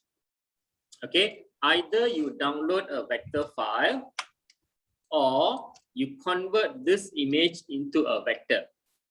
Oh. All right, how to convert this image into a vector? You go to Window and then you go to Image Trace. Okay. Window, Image Trace. You will get this Image Trace panel, number 1, and then you click on the preview. Okay, when you click on the preview, nothing is there because the color is very light color. You need to adjust the threshold. Okay, let me try to increase the threshold. Can you see that? When I adjust, I get a different kind of result. Correct. Okay, let's say I like this. All right, then what I do, I close the panel, number 1. Then I go to Object, I go to Expand. Okay, you must do this. Go to Object, Expand. Then click OK. So now I have black and white color separated, number 1, but still it is in a group. So you have to go to Object, Ungroup, Object, Ungroup. You have to ungroup 2 times. Now if I click at the white color area, you can see the color is white color now. I can press Delete in my keyboard. After that, I select the entire object here. Now everything is in black color, number 1. And some of the object, it is not joined together. You see? Yeah. So we have to make it combine.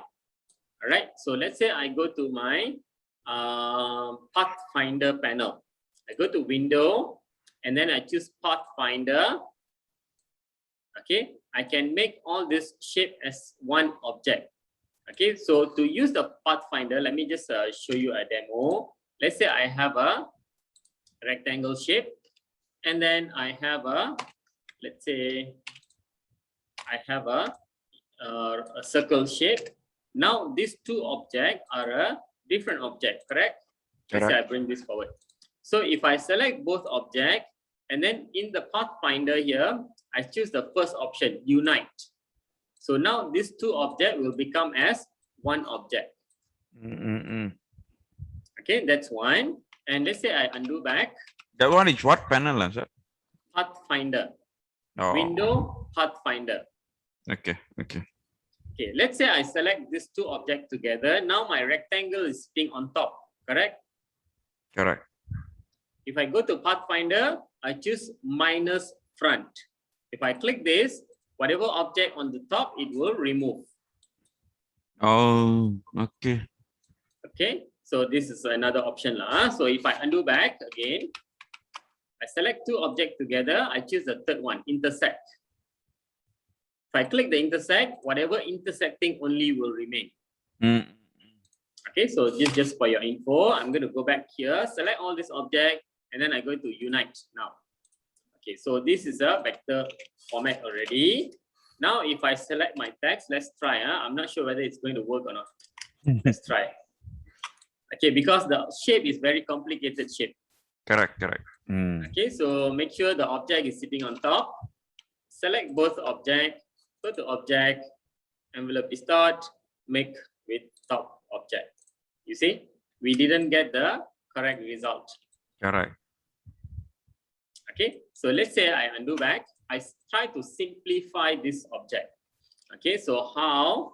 Let's say I choose some of the part here, delete. This one, delete. Let's say this one, we have to delete the anchor point. Using the pen tool, click and hold the pen tool. You have delete anchor point tool. Click on that, and then I try to remove some of the shapes here. Okay, I'm just simply clicking to remove the points. You cannot select and directly remove multiple points. No, you can't do that. Oh, okay. That's you are deleting the path actually when you press delete. Okay. Yes, you can select multiple points and then you press delete, but that's not the actual way to do. We have to remove so that we maintain the path. Okay, let's say I remove this. Okay, let's say I remove the other part. I don't want a very long shape.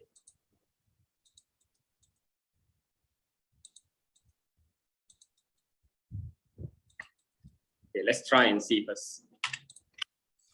Okay, so select the two object, go to object, envelope, make with top object. You see, this requires selection of multiple objects. The top object must be single, path, or mesh. Okay, something is wrong here. This is not a single part. Okay, so basically, you see, very complicated, difficult to do. So you have to simplify some more. Right? But so, never mind, sir. We can go to the next. Yeah. I understand already. Okay. Yeah. All right. So that's the way. So if you are importing any object, okay, you have to choose a vector file. Vector file, it could be EPS file. If you go to freepik.com, right? Okay, so let me share my screen. Freepik.com. Oops, not this. Freepik.com. And then when you search, right, for example, if I click resources here, and then I choose free, and then I choose vector. Okay, free and vector, and then I just type a shape. Okay, so any shape, for example, this one abstract, for example. Okay, let's say if you download, right? Okay, I'm going to download this file. Okay, it will download as a zip file. Okay, can you see my zip file here? Yep. Okay, most of the time it will be in AI or EPS file, either one. Okay, both are vector file and both can be opened in Illustrator. AI, of course, is a Adobe Illustrator file. EPS is another vector format, which is used by all the other vector-based software. Even AutoCAD, you can import EPS file. Inkscape, you can open EPS file. Okay, clear? EPS? Yes, sir. Can. Okay, so the file that I've downloaded, yes, there is a JPEG and a EPS. Let me share my screen. Can you see that? There is a JPEG and EPS file. Correct. The EPS file is the vector file. So if I double click my EPS, it will open up in my Illustrator. So let me share my Illustrator. So something like this. So this is in Illustrator. Since this is an EPS file, so it is grouped together. So I go to Object, I go to Ungroup. Then I can actually select this individual shape. If I go to Ungroup some more, I can select the text, I can remove it, I can select the shape. If I want, I can copy and paste it into my document. Oh, okay. Okay, so for example, this one, I ungroup this blue color, the light blue color, I copy this, Control C, and then I go to here, and then I paste it. And this shape I can use to do this text shape. But of course, text is long shape. If you use a rounded shape or a rectangle size, maybe the text won't be correct. Correct or not? Yeah. Okay, so example, let's say I have this. Bring the object to the front. Make sure your object is at the top. Go to Object, Arrange, Bring to Front. Why it's not going to the front? Why?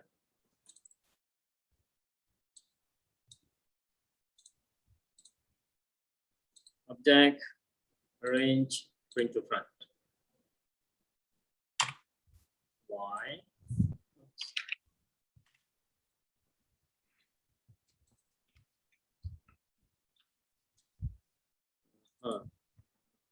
Okay, you know what?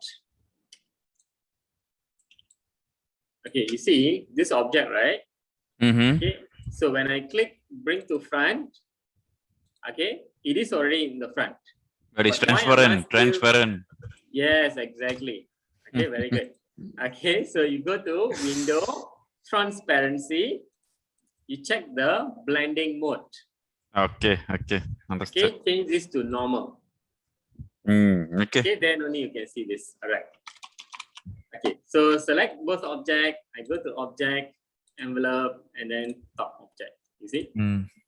Of course, now the shape is correct, but difficult to read. Correct or not? Yeah, correct. Okay, so you choose a shape which is long.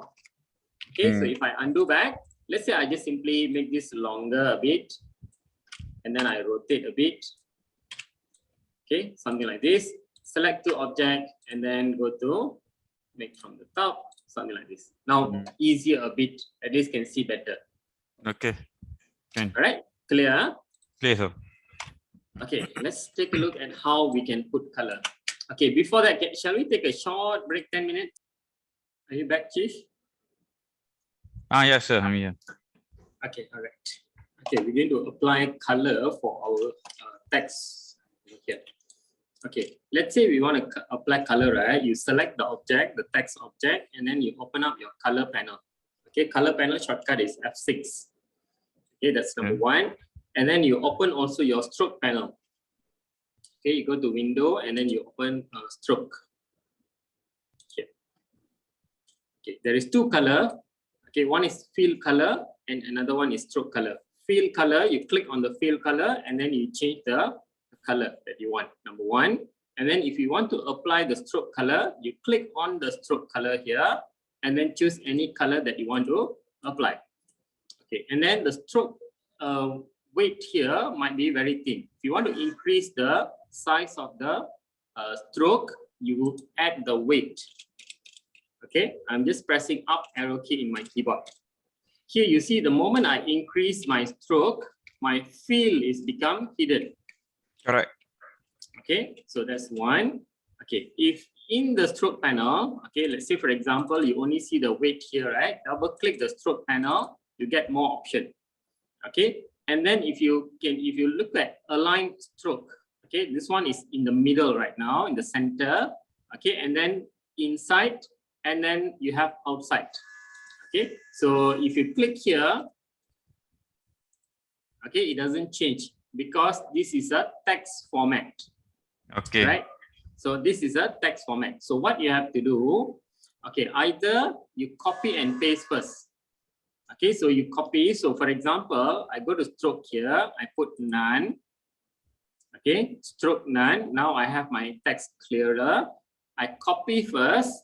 I go to edit, copy, Control C to copy, and then I go to edit back, and then I go to paste in back.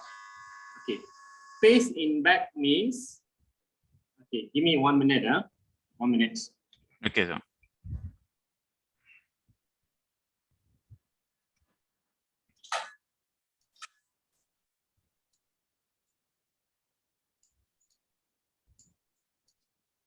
The light was making noise.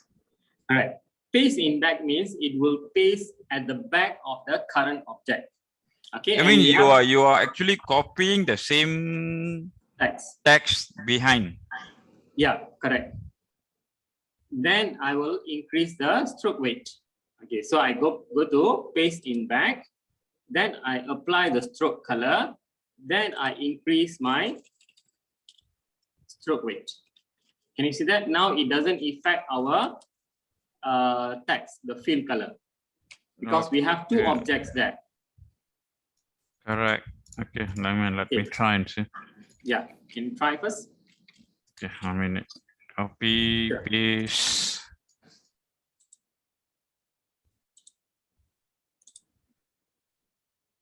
Okay, then object.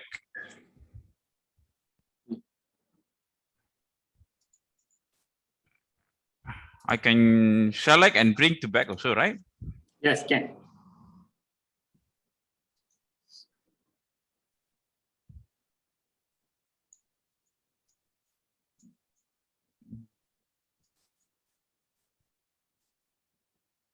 It is okay, but I think I need to move a bit because my when you paste, it's not in the same position, is it? No, it is showing like a shadow. It is one side only. Stroke. The stroke is one side. Maybe I need to align a bit like. Can you share your screen?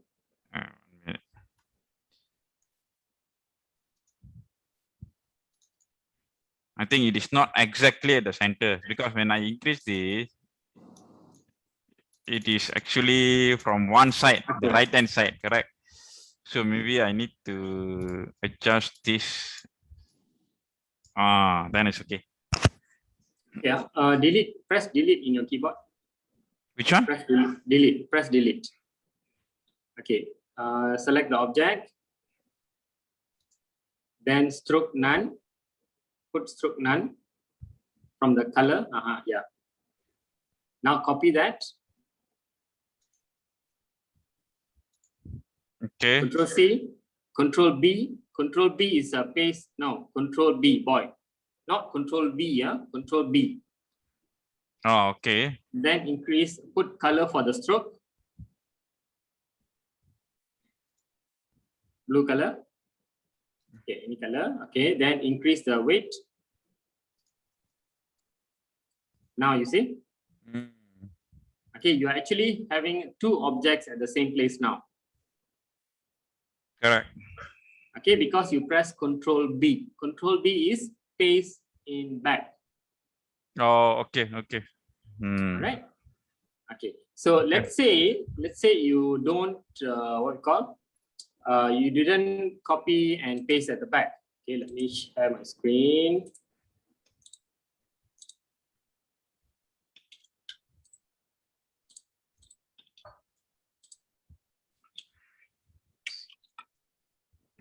This. Okay, let's say I just press Control C.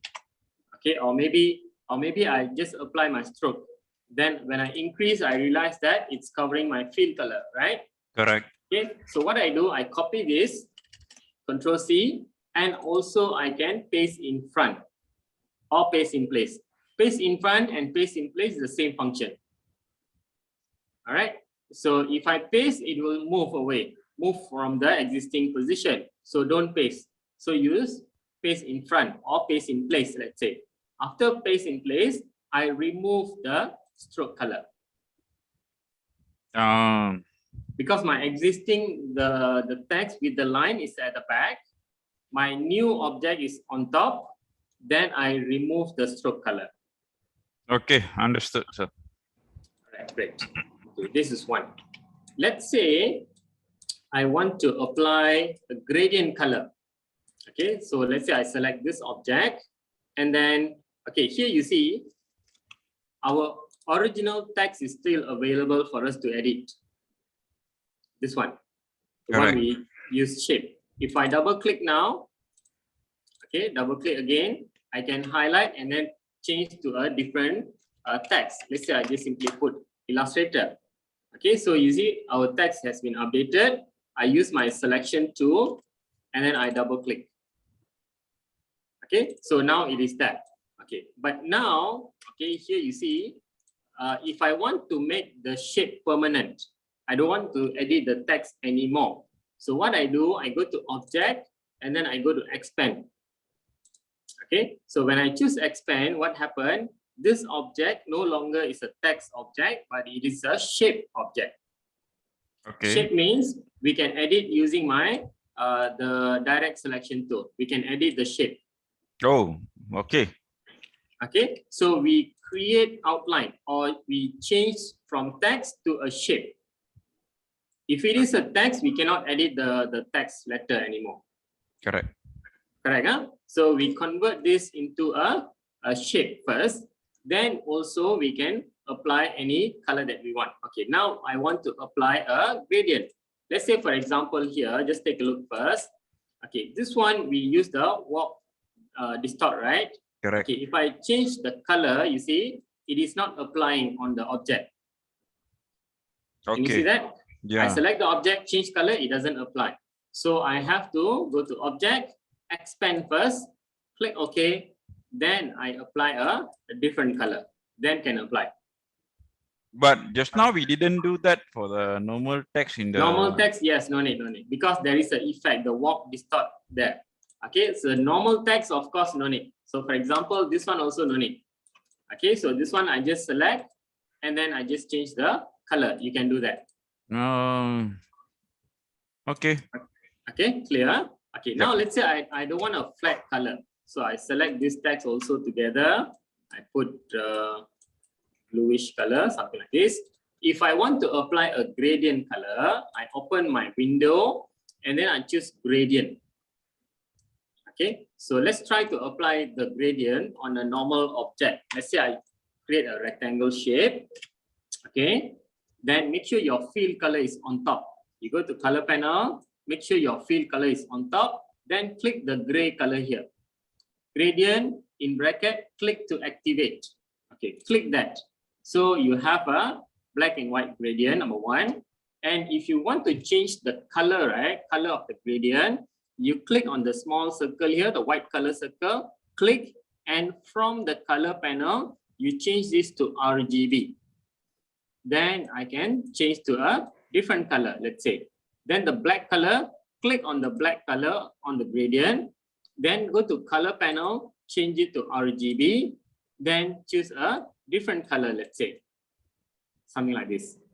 Now we have two colors. If let's say I want to put more color, okay, you click anywhere in between the two circles here. Just click. Okay, just click, it will add more, and then you can change the color. Click the color, and then you can change the color. Understood? Okay, okay. So actually, so now if let's say you want to do that in the text, can I say that you're going to put the rectangle on top of the text and just No. No. I'm just showing how to apply a gradient color. This one is similar to Photoshop, right? Should be the same, right? The gradient in Photoshop. Yes, same. Okay, okay. Okay, so you click, and if you want to remove color, you click and drag down. Click and drag down to remove the color, additional color. Click and drag down. Okay, okay, sir. Okay, you click again, you get another one, and you can change the color. Okay. Okay, changing color, you change from the color panel. All right. Okay. Yeah. And same applies for the stroke. Okay, if I click on the stroke color to be on top, and then click on the gradient, it will apply gradient to the stroke. Of course, we need to increase the stroke weight so that we can see clearly. Yeah, correct. Okay, let's say I change to a bluish color, and then this one maybe to something else. Blue, magenta, let's say, something like this. Right, clear this one? Yes, sir. All right, so now if I have a text, okay, I created a normal text. Okay, if I apply gradient to a fill color, it will not be applied. Okay, so one way is to convert this to a shape. All right, how to convert to shape? You go to object, you go to either expand, or you go to create outline. Okay, let's say I click on expand. Okay, I click OK, and then I choose the gradient. It is applied, number one. Okay, I undo back. Okay, so let's say if I want to make this into a shape, I also can go to type, and then I choose create outline.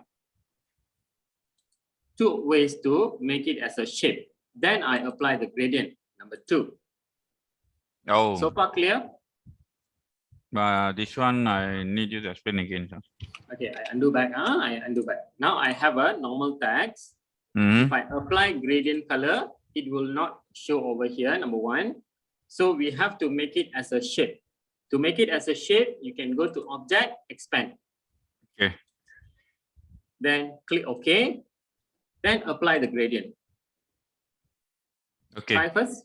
Yeah. Okay. 1 minute, no? Okay.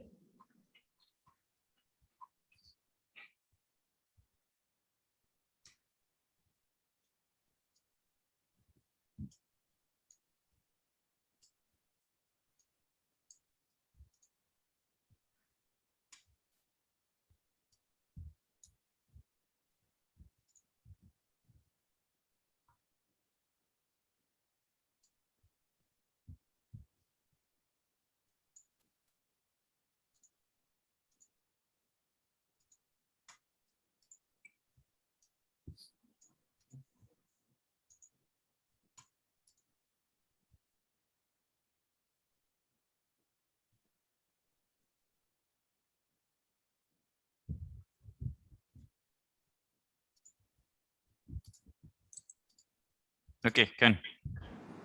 All right. Okay. So let's say I don't want to make it as a shape. I still want to edit my text, let's say. Okay. So normally we do that, right? Okay. So I undo back. Okay. I have my normal text.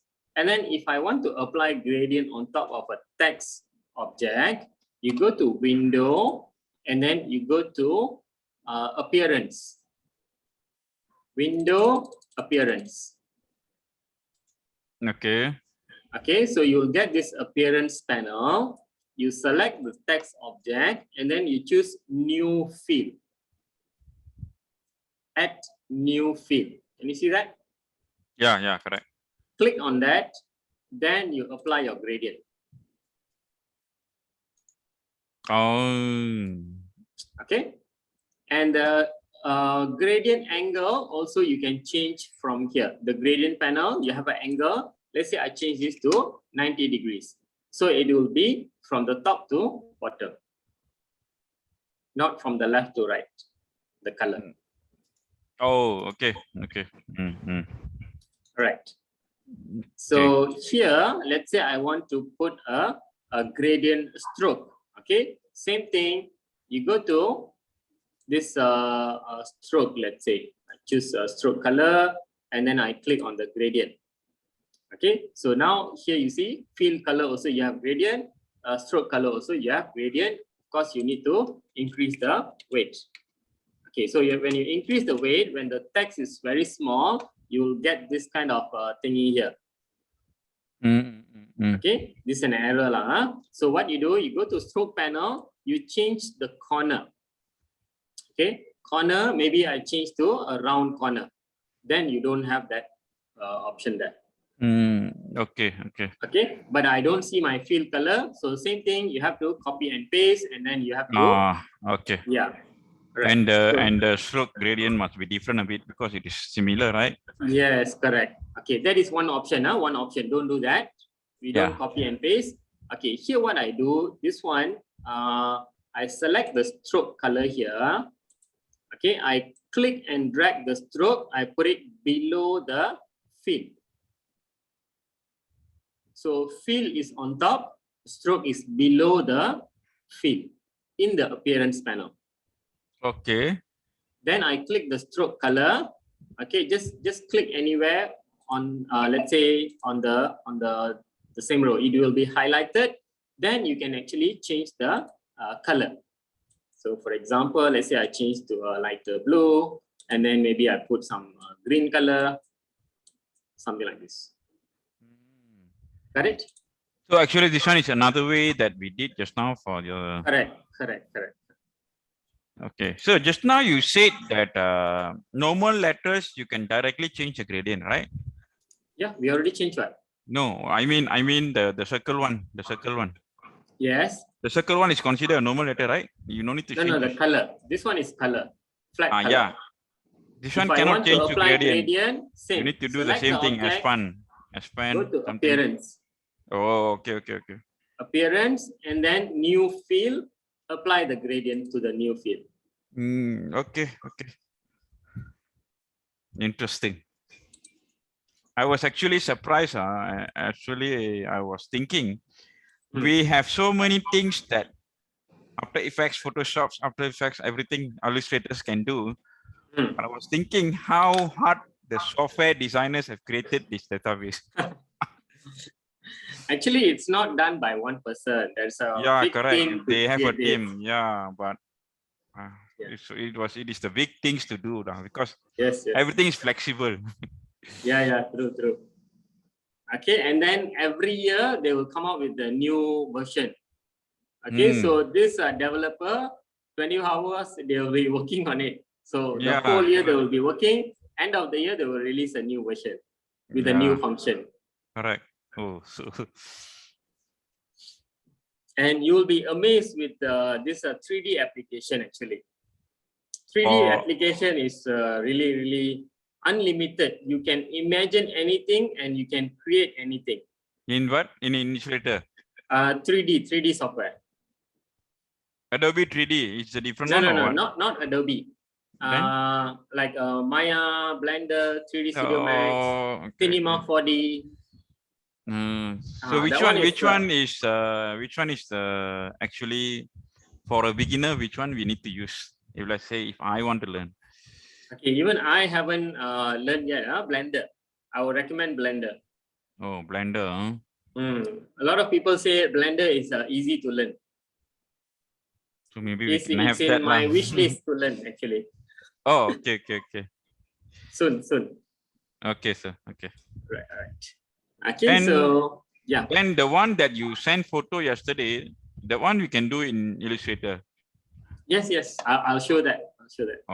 Maybe that one we can have later on. We can settle whatever is today. Sure. Okay, sir. All right. So applying gradient, Ken, on the text. Let me try 1 minute. Object. Expand.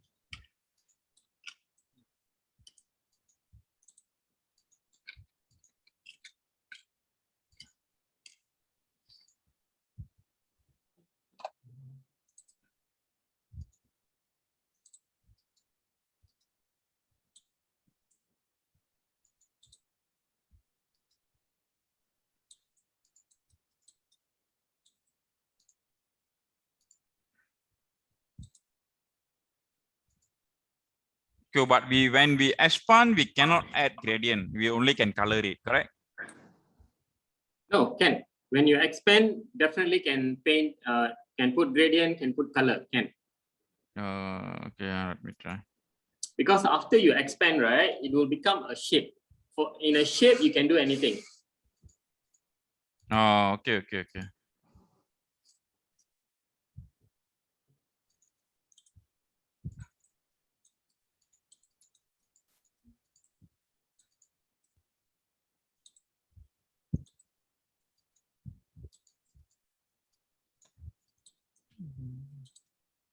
Why my gradient? Okay, let me see. White and black.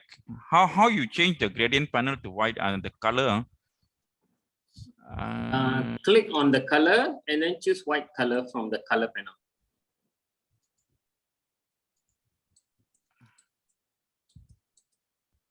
Let's say I go to my okay, got it. Okay, sir. And then I change to white color.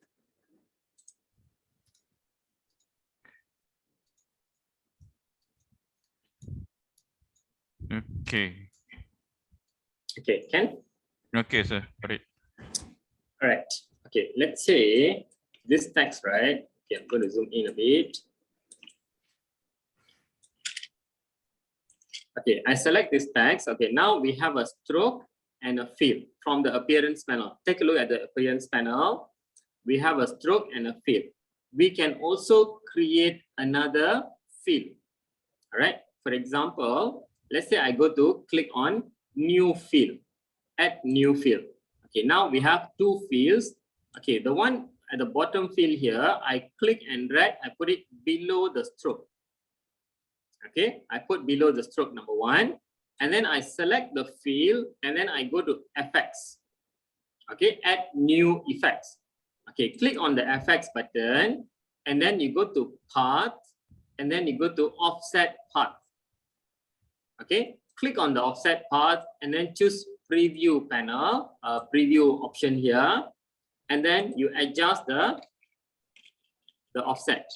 Okay, we are actually making the offset slightly bigger. Okay, when I click OK, I can actually change the color.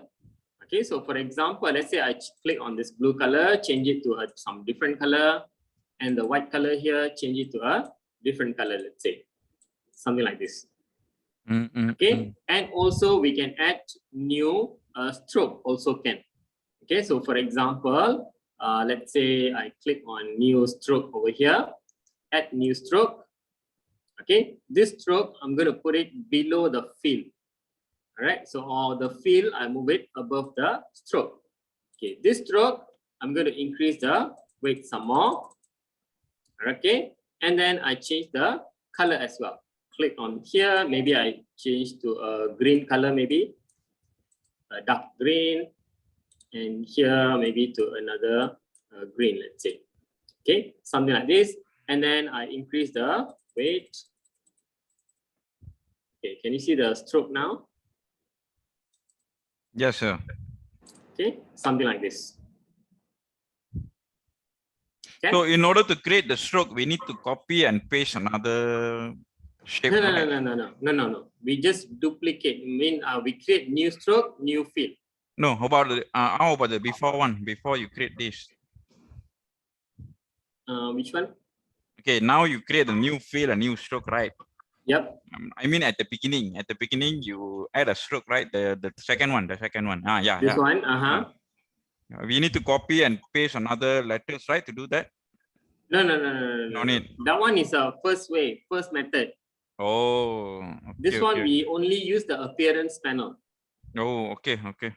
So we don't have to copy and paste. We only have one object here, one text only. No, okay. That is interesting, lah. Yeah. So the copy and paste is one method, but of course it's a longer way of doing. Okay, but this one is much better actually.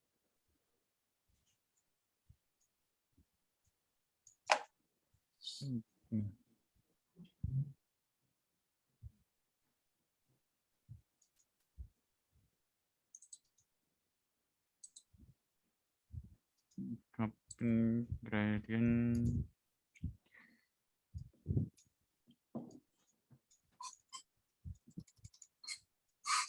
Okay. Okay, sir. Can. All right. So, okay, let's take a look. In the appearance panel itself, you can do a lot of stuff. For example, let's say, okay, this one. Let's say this one. I want to create something like a 3D effect. Okay. So first of all, let's say I select the object here. Okay, this one we need to expand because we are using the warp deformer there. Okay, or maybe I create a new one so that you can see clearly. Let's say I type new text, Illustrator, and then I'm going to make it bold a bit, Arial black. Okay, something like this. Okay, bigger. Okay, I zoom in. Okay, here first I go to my appearance panel. I click new field. Okay, you see when I click new field, automatically it has a stroke. If I undo back, there is no stroke and no field now. Okay, okay, when I create new field, it also create a new stroke. Okay, at the field, I'm going to apply a gradient color. Okay, I change the gradient to 90 degrees so that it will be up and down. And also, let's say I want the darker part to be at the bottom. I can swap the color, reverse the gradient. Can you see this? Okay. Okay, I can reverse the gradient so that my darker color is at the bottom, number one. And then after that, what I do, I don't put stroke, but I create another field color. Okay, so when I choose new field, right, it will create the same color. Yes, correct. Okay, so the one at the bottom here, click on the bottom field color, and then you go to effects. Okay, effects there, and then you go to distort and transform. Okay, go to distort and transform, and then you go to transform. Okay, then after that you will get this panel here. Okay, so here you'll see there is a number of copies here. Okay, we want to copy more objects. At the same time, we will move it in a different direction. You see there is a move button there. Okay, you have vertical and horizontal. Let's say I check the preview first. Check the preview. If I click the horizontal, okay, just click and drag, so not so much. Let's say I start with let's say -1 maybe, or -2. And vertical also I apply some distance a bit. You see it is moving. Can you see that? It looks like a double text there. You need to click you need to check the scale Preview. stroke, is it? Scale stroke, is it? Cancel. I cancel again. Okay, first you create two field. Yeah, that one is already there. Select the bottom one, and then you go to effects, okay, distort and transform. Okay, correct. Okay, choose that, and then check the preview button. Yeah, that one is okay, sir. But the one that you see your okay, above the preview you got one. Okay, I'll go up a bit. This one. Another one. Yeah, my one, that one is unchecked. Skill. Oh, okay. So this one is actually from the preferences.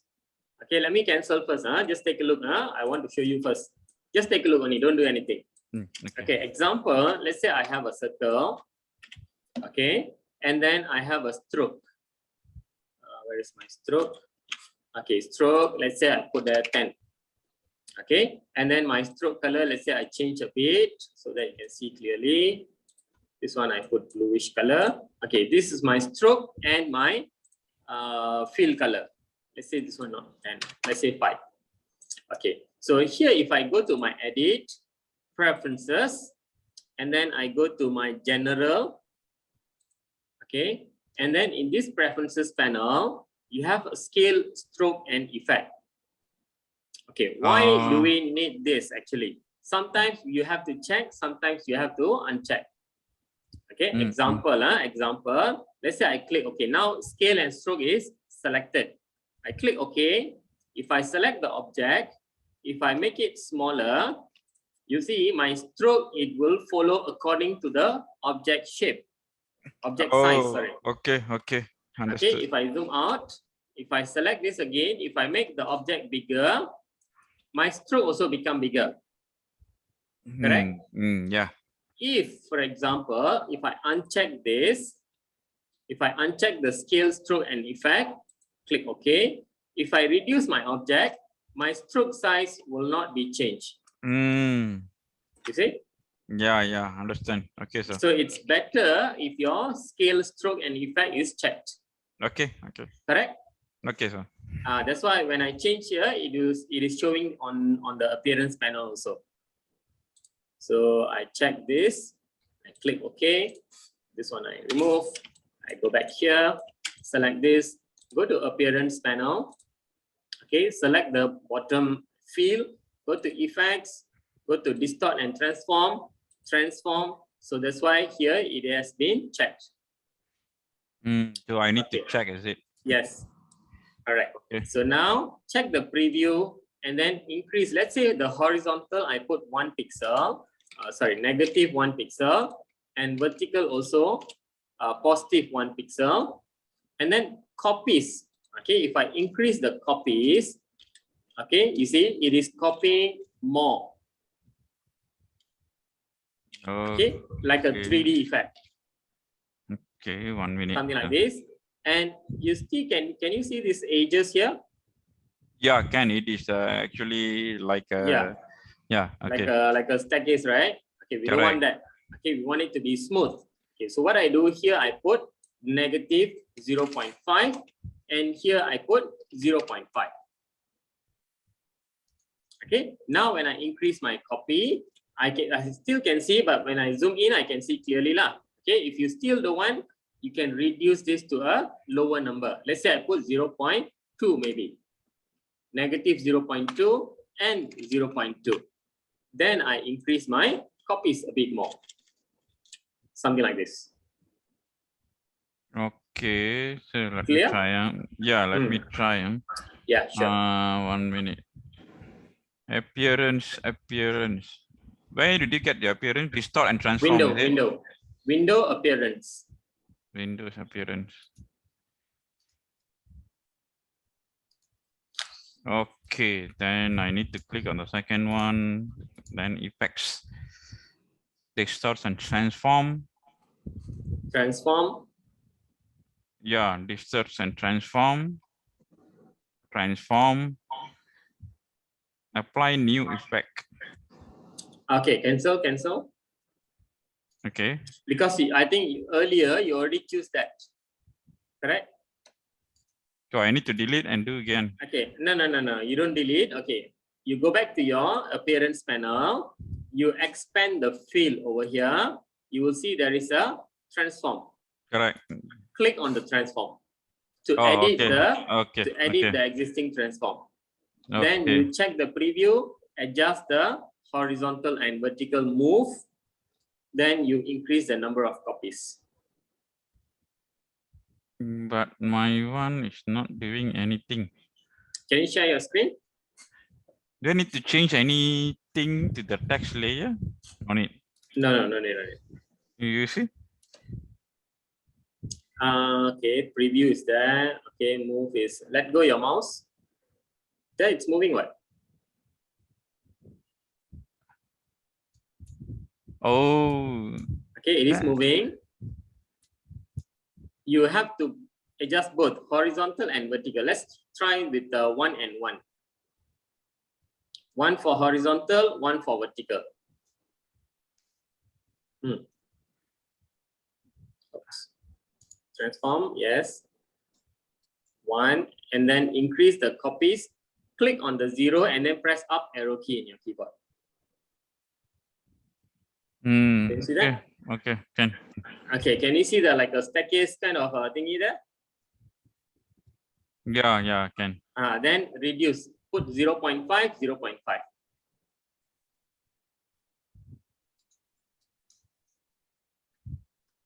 Then increase the number of copies. Better. Okay, then you click OK. Okay. Okay, sir. All Thank right. you. So now this is in the same color. Okay, so you don't see much different. Okay, so what we do, we create another field on top of the first field here. Okay, so let's say, for example, the first field here. Okay, I'm going to click OK now. Okay, click on the first field and then you go to gradient panel. Open up the color panel also. Click on the first field color and then adjust the color to a different color. Let's say on the green color, I'm going to make it bluish a bit, let's say, or lighter blue maybe. Okay, the other color, choose another different lighter blue, something like that. Can you see that? It looks like a 3D object. Correct. Can you try? Okay, one.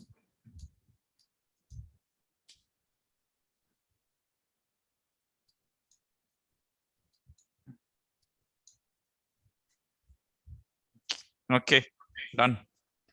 Okay, now, all right. So this object, okay, we can do more. We can do more field color.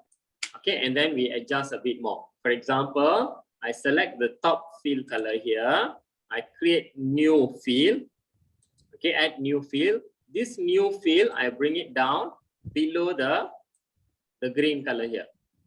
So the new field, you put it the lowest, number one, and then you go to effects, path, offset path, and then check the preview, and then it will become bigger, something like this.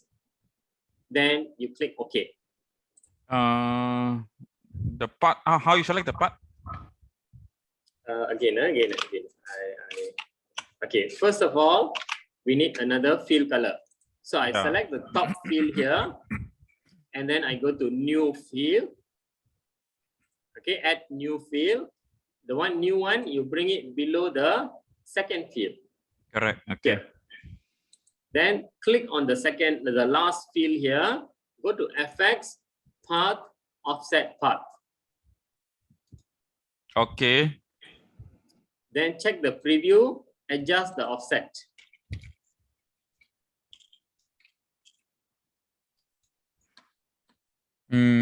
Okay. Okay, so now you see the first field here, it is actually following the top one, not the green color, correct? Correct. Yeah, correct. Okay, because the one at the bottom, we have some transform over there. So click OK first, then go back to effects, transform again, distort and transform, check the preview, and then adjust the horizontal and vertical so that it moves according to the thickness, something like this. Now we need to go to vertical, is it? Yeah, vertical and horizontal, just adjust first.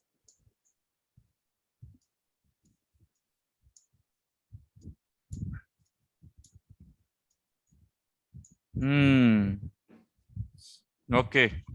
Okay, click OK, then change the color. Go to gradient panel, choose the color, change it to a different color. Click another color, change it to some other color.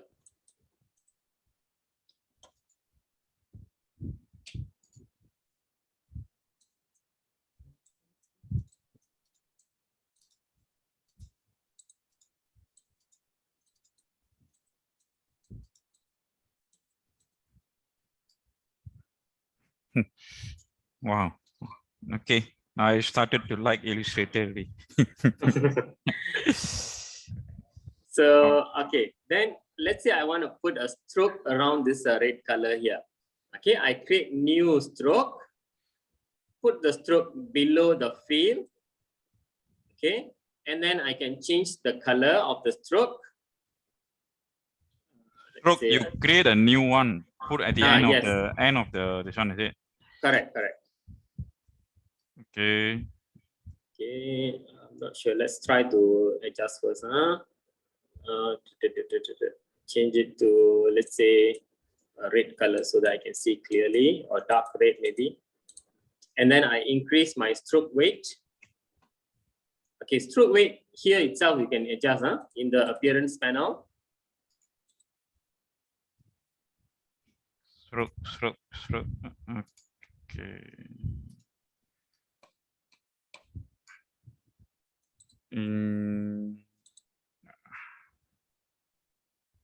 Okay, actually you don't need that stroke actually. Sorry, Okay, take a look at my screen. Okay, we just want to put a outline around this last field, right? Yeah. Okay, so let's say I select the stroke and then I drag and drop into the dustbin here to delete the stroke. I go to this field. Okay, this field I duplicate. Okay, to duplicate a field, you can right click on the field and then you choose a duplicate. Let me see. Right click, cannot. Let me see. Throw. Nope. I press Control D. Is it? Where is my duplicate? Okay, I just choose a new field. If I choose new field, it is actually will duplicate the same field that we have selected. Okay, I go to new field. Okay, now we have a same setting. Okay, when we have same setting, just change the lower one, change to a solid color. I don't want a gradient color, but I change to a solid color, a dark red maybe, something like this. Okay. Okay, and then I go to offset path. Okay, and then check the preview. I increase the offset a bit. Okay, that's one. But why I'm not seeing that? Give me a minute.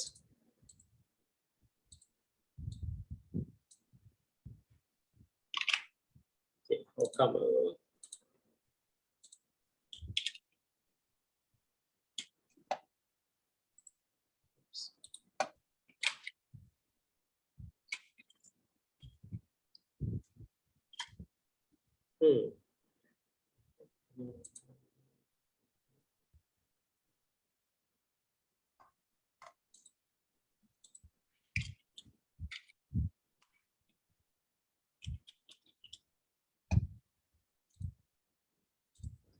This. Duplicate again. 1 minute.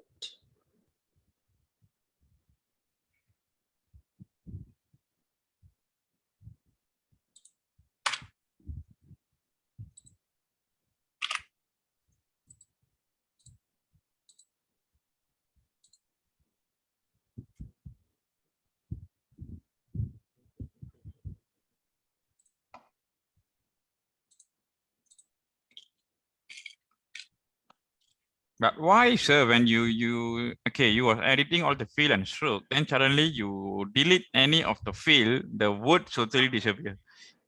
No. To remove the field, you click the dustbin button, not press delete in your keyboard. Oh yeah. It's actually we already select the. Okay, understood.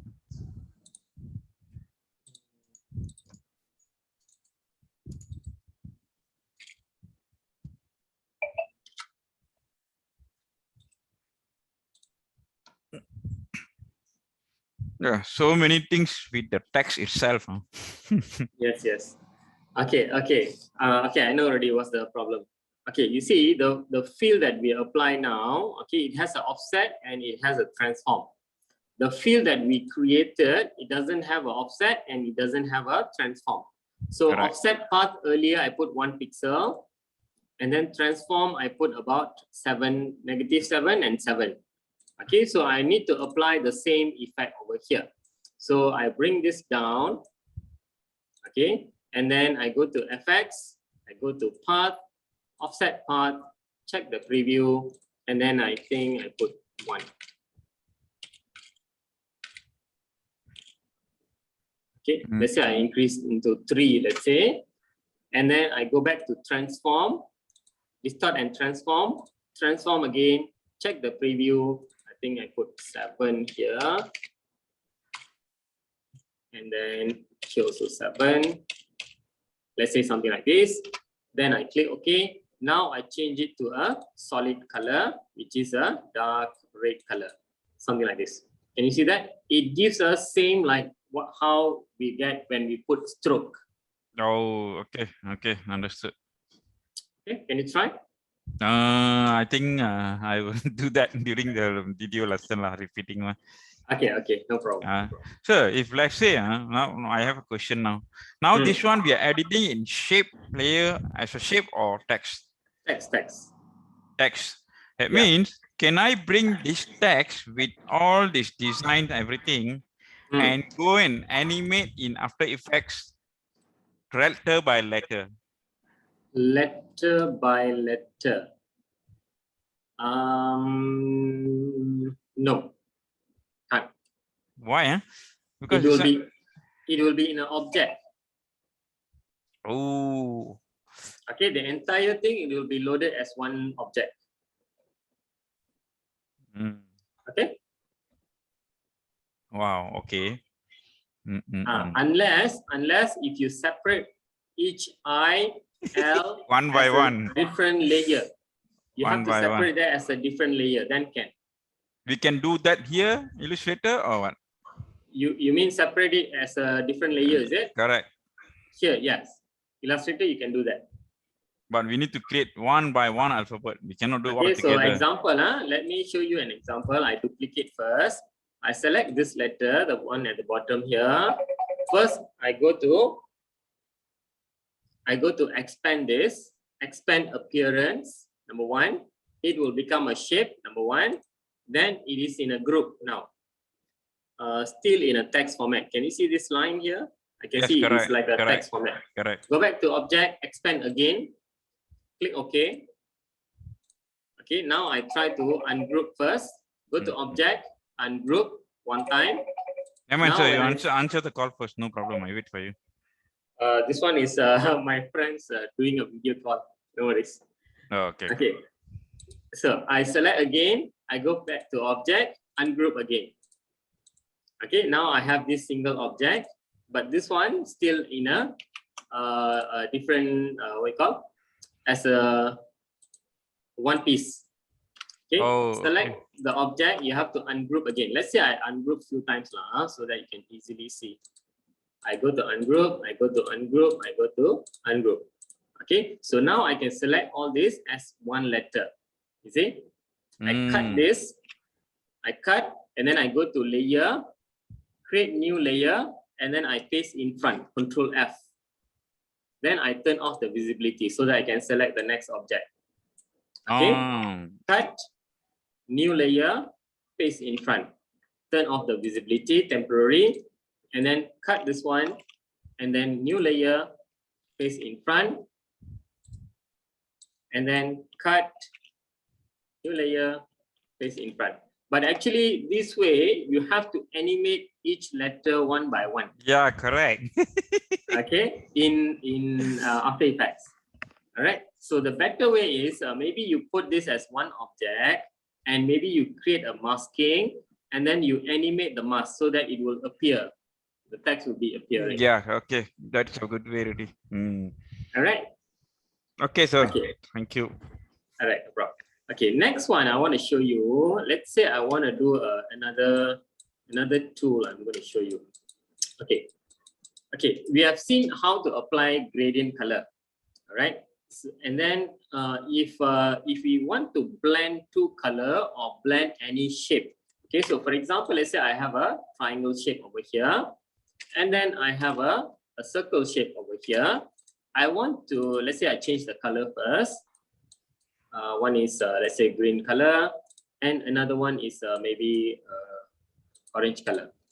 Okay, so if I want to blend the color between these two shapes, at the same time, I also want to blend the shape. Okay, let me make it smaller. Okay, I select these two objects together. You see different shape, different color, huh? Remember? Yeah, correct. Okay, I select both objects at the same time. Sorry. Same object at the same time. Then I go to object, I choose blend, and then I go to make. Okay, object, blend, make. So what happened here? It is blending together the color, right? So if I go back to object again, blend again, choose blend option. Okay, so check the preview, change the smooth color to specified step. Okay, it has 254 steps. I'm going to lower down the value. I press shift and down arrow key in my keyboard. Okay, so then I press up arrow key. You see, it is actually blending the shape. Oh, okay. Okay, something like that. If I increase the step, increase, it looks like blending the color. Okay? Yeah, correct. So same thing, we can do that for our text. Okay, how to do that? Let's say I just click OK now. Okay, this one I delete. Okay, let's say I have a text. Sorry. Lorem ipsum. So this one, what I do, I put a color. Okay, I copy first this one. Okay, so maybe I alternate. Okay, another way to duplicate, right? You select the object using your selection tool, alternate and click, it will duplicate. Alternate and click, it will duplicate. Okay? Okay, okay. Okay, so this one, I make it smaller. Okay, and maybe this one, I make it a brighter color. Okay, the object that you want to be on top should bring it forward. Okay, so for example, here you see the object that I duplicate is at the top, correct? So I need to select the orange color here, object, arrange, bring to front. Okay, something like this. Then I select both objects together. Sorry, select this and this together. And then I go to blend, make. Okay, wow. I undo back, I undo back. I go to object, blend, make. Then I go to object, blend, blend option. Okay, now check the preview, change to specified step, increase the number of steps. So you get this. Okay, number one. And here I can't read my text clearly. So what I do, I use my direct selection tool. I select the object here. Okay, and then I click on my selection tool. I copy this. I deselect first, and then I paste it. Okay, so sorry, I press Ctrl F. Okay, when I press Ctrl F, it will paste at the same place. Now I can change my color to a different color. Okay, let's say maybe dark red, maybe something like this. Now I can clearly see my text and also the effect at the back, like a 3D effect. Nice. Okay, so. Okay, this one, we're going to apply this to a, let's say 2-line. 2-line is actually better. Okay, so let's say I create another text. So I'll put it aside. I type Adobe, enter Illustrator. Okay, something like this. And then I make it a bold Arial black. Okay, I use Arial black so that it is bold. Okay, and then what I do, I change the shape. I go to object, I go to envelope distort, make with warp.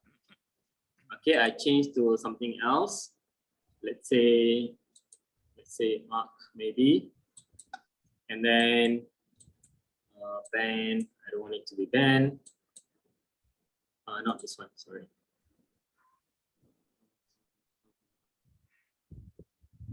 Let's say bulge. Okay. Okay, let's say something like this. This one I change to 0. Okay, let's say something like this. Click OK, and my text is very far away from the first line and top line. If I want to move this closer, right? Okay, double click the effect. You'll be able to select your text, and then you go to your character panel. You reduce the spacing between the lines. Set the leading. Okay, you reduce this so that your text will be closer to each other. Okay. Actually, what happened? Okay, when we type text, right? Okay, so I type Adobe.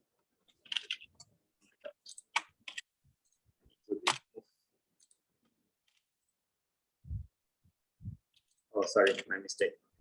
I need to double click. You see, now I'm in an isolation mode. Isolation mode happens when we double click any object. Okay. Okay, so if you want to get out of the isolation mode, you have to double click again. So now my normal mode again. Okay, so now I type again. Let's say lorem ipsum. Okay, So the spacing between the text here, I can reduce by reducing this leading. Okay. Okay, so let's say something like this. Then only we go to object, text, envelope distort, make with warp, and then bulge, something like this. Okay. All right. So if I want to adjust the spacing now, I double click the object. It will go into the isolation mode. Then select the text, adjust the spacing from here. You see? Okay. All right. Okay, double click again. Okay, I have this object. Now I need to expand the object first. All right. So I go to object, expand, click OK. So now it has become a shape. I copy this. I change the color first to let's say to a lighter color, something like this. Copy this, paste at the back, Control B, then make this smaller, change it to a darker color, select both object, and then we go to blend. Okay, object, go to undo, object, blend, make. Then go to object again, blend option, check the preview, change to specified step, increase the number of steps. Something like this. Okay, then of course you can actually copy this and then paste it in front. Okay, this one you must careful. So when you're already done, right? If you want to copy, it will be difficult. Okay, so before you blend, you copy first. Okay, so this text I'm going to copy now. Control C. Okay, I haven't paste. I just copy only. Select both object, and then I go to object, blend, make, and then go to object again, blend option, check the preview, change to specified step, and press up arrow key in the keyboard until it becomes smooth. Click OK. Now I'm going to press. Okay, you see, I still can see the steps. Can you see that? Correct. So we don't want that. Go back to select the object. Reduce go back the to object. number. Reduce Yes. the number. Increase the specified step here. Increase until it becomes smooth like this. Then click OK. Now I'm going to paste in front. Okay, earlier I already copied. Now I go to edit, paste in front. Then I change to a lighter color or a darker color. Okay. Okay, Ken? Yes, sir. Okay. All right. Can you try? I think I will try that personally later on. All right, no problem. So if you face problem, you can always check with me. So again, I just repeat a simple one. We have this object. Copy first. Okay, this one you have to expand first. Make sure you expand first. I already expand this. All right. So you copy first, and then you let's say I copy and then paste at the back. Make it you expand smaller. first or you copy first? Expand first. Always expand first. Okay, I have two objects and another object. I make it darker color, something like this. And the one on the top here, copy again. Okay, the light blue here, copy again. Don't paste yet. Select both object. Go to blend, make, then blend again. Blend option. Check the preview. Change to specified step. Then you increase the steps. Click OK. Then you paste in front. Go to edit, paste in front. Control F. Change the color.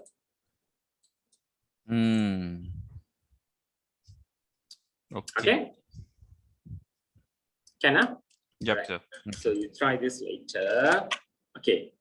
Let's say we want to do some glow effect. Okay. So for example, let's say I want to put let's say a simple glow simple glow.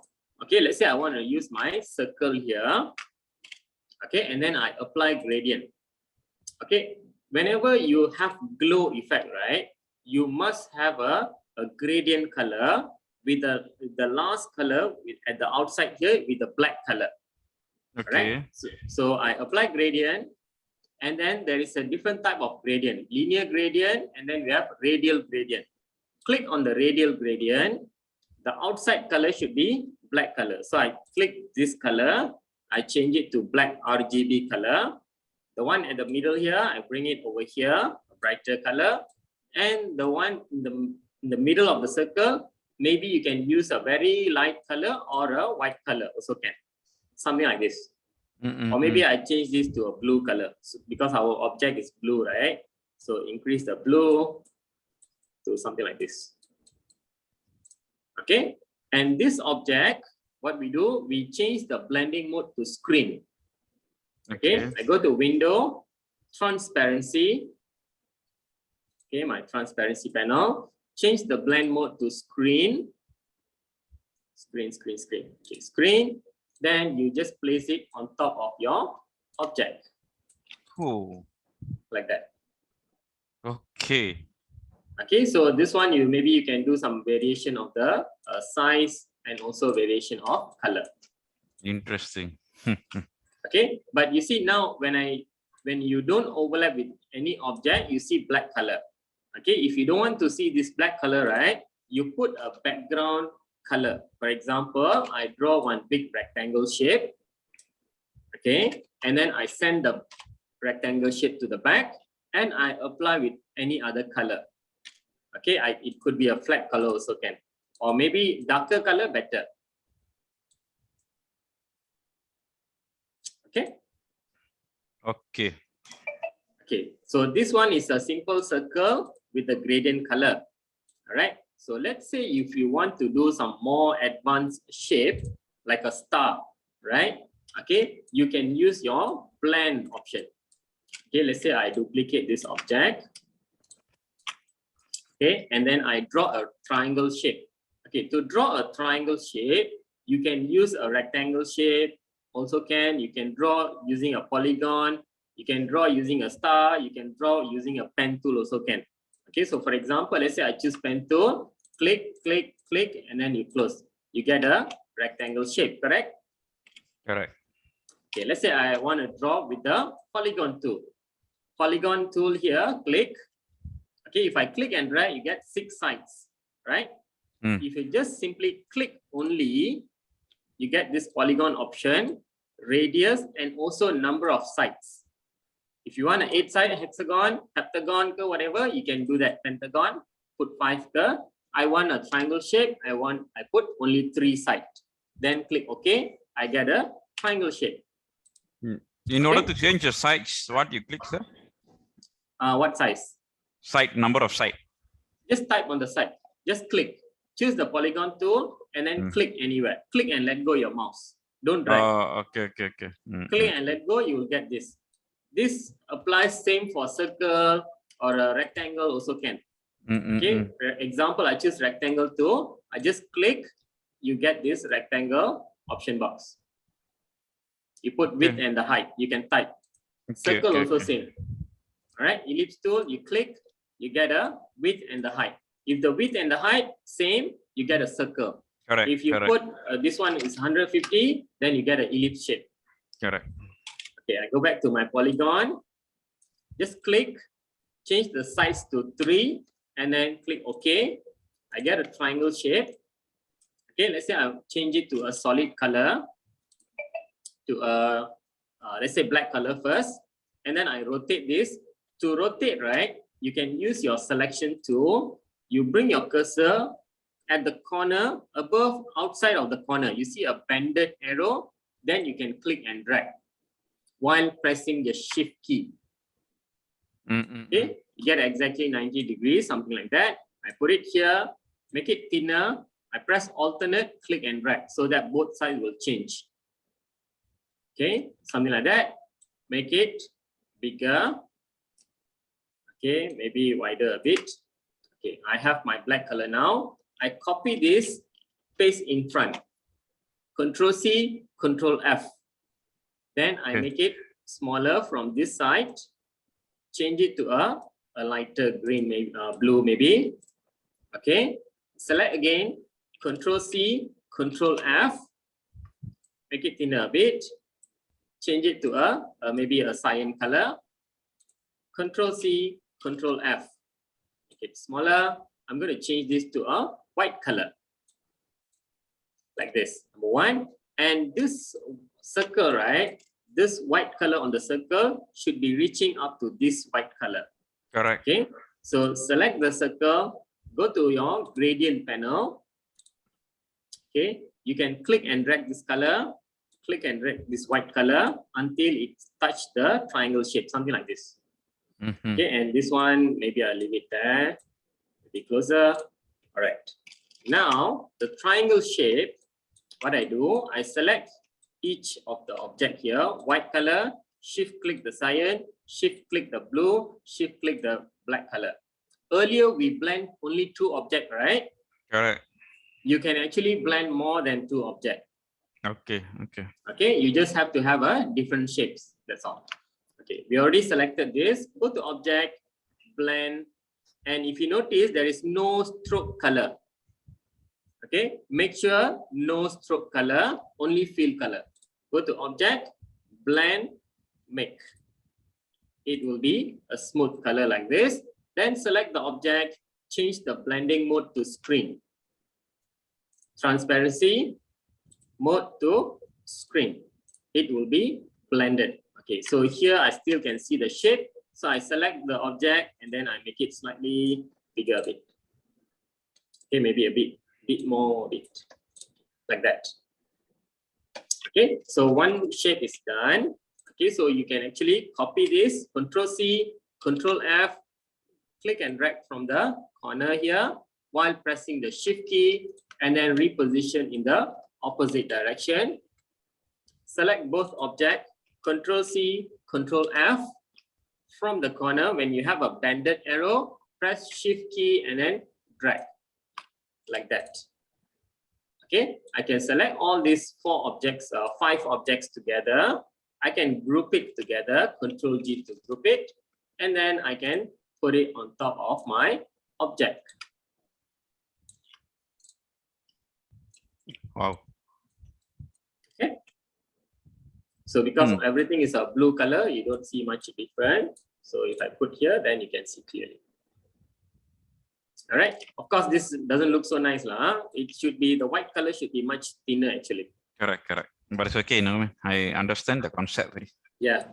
So as I told you, it can be more than one object. So let's say I have a triangle, I have a square, and then I have a circle, and then let's say I have an ellipse. Okay, so all this I'm going to put some color. This one changed to a different color. This one changed to another different color. This one changed to some other color, let's say. Okay, so you can select 1, 2, 3, and 4, and then blend. All right, so this is one way. And sometimes you will see in design, right, you'll have lines of like a rainbow color. For example, I draw a line. Okay, click and drag, click and drag. Okay, this one I'm going to remove the fill color. Only stroke color, I put, let's say, red color. Okay, and then I click on my direct selection tool. I adjust the shape a bit. I duplicate this line, alternate click and drag, and then I use my direct selection tool, adjust the line a bit. Let's say something like this, and then bring it here, and then change the color a bit. So one is red, maybe one is yellow, maybe. Select both objects, and then you blend it together. Go to object, blend option, check the preview, specified step, reduce the color. Let's say I reduce this, something like this. Then after that, let's say I click OK. Now I use my direct selection tool, A for direct selection tool, click on one of the part, and then you try to adjust the shape. Okay, you will get a different kind of effect from here. Oh, nice. Okay, something like this. Got it? Yeah. Adobe is very great one. A lot of things can do. Yeah, so this is only 2 lines. So you can have more than 2 lines and you can create a lot of different shapes actually. But I don't know why this one is not fine. 1 minute. Okay, so now Okay. it looks better. Okay. So sometimes when the calculation is over, then you get some weird effect. So it's supposed to be clean like this. This one actually nice. When you put we can actually try to put the front layer. We can try to put one words in front, so the wording is actually on the layer. Correct or not? Correct. Okay. So Adobe Autodesk Maya can do all this together. No, No. cannot. But actually, to achieve the same effect like this, it's a totally different process because it's in 3D. Okay. So sir, if you, what is the best format that you recommend? Let's say I want to move this to either Photoshop or After Effects. AI file. Oh, vector format. Okay. Yes, vector format. You just save it. Okay, for example, I save this file. Okay, in a Adobe Illustrator format. I save it in my desktop, let's say. Okay, typography. Okay, I just put typo there. And then I have an Illustrator option box here. Just click OK, don't change anything. Click OK. And then After Effects, it will recognize the format. But if you want to edit by object, you have to make sure you put it on a separate layer here. Okay, you must make sure that if it is in what we call After Effects, if you want to animate separately. Okay, same goes for Photoshop. If I go to open my Photoshop, let me just open my Photoshop now.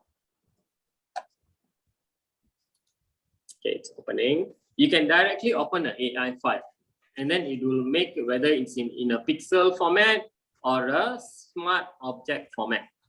Oh, okay. Just open first. I'll show you this one.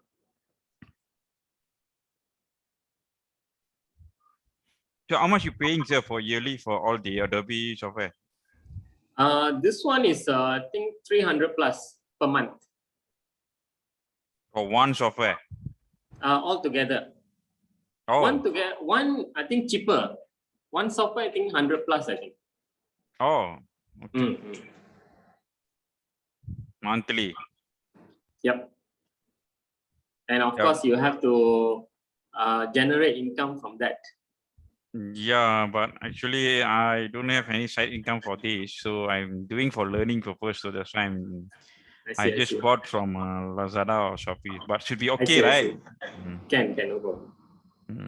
But Maybe you see, actually, the license version is when you have your own company, you're doing designing services, then you buy. It's worth it.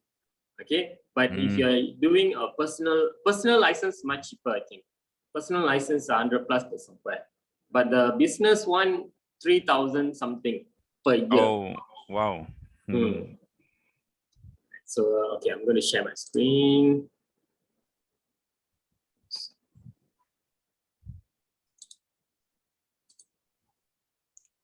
My one is only one layer. Okay, doesn't matter.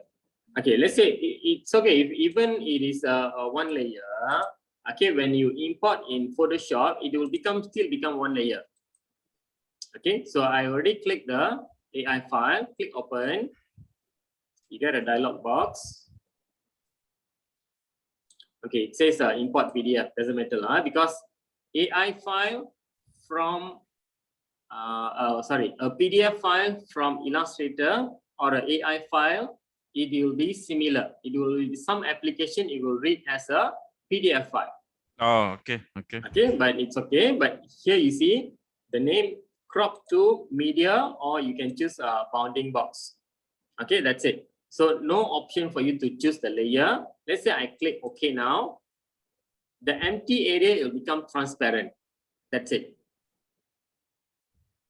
Okay, so for example, this text, right? If you want to put it on top of any other object, can, because the empty part is actually transparent.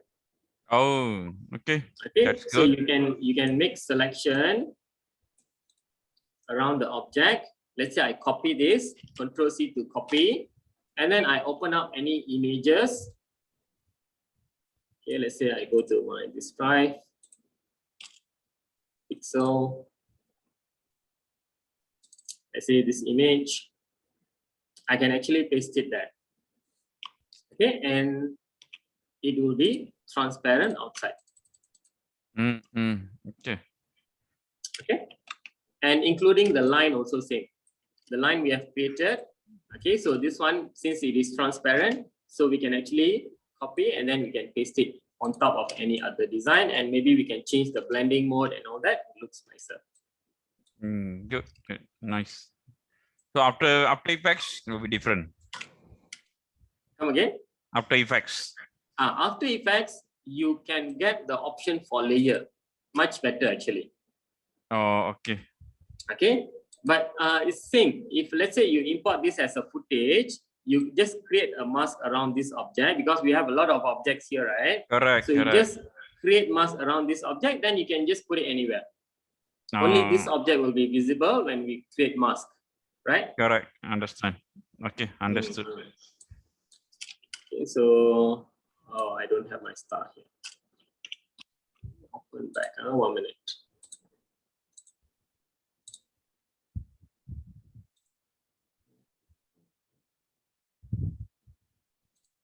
Okay, when we choose bounding box, right, it should be bigger. I should get everything, but I didn't. Why?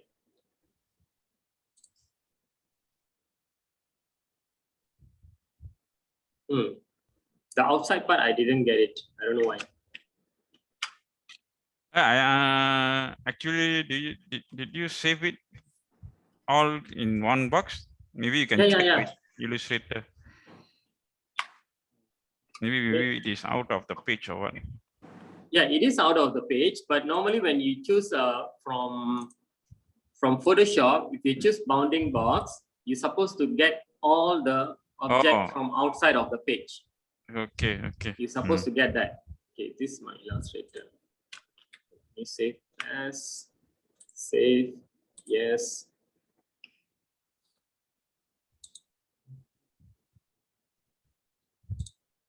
CC legacy. Let's say no compatible. Let's try to this one. I'm just trying to open that bounding box.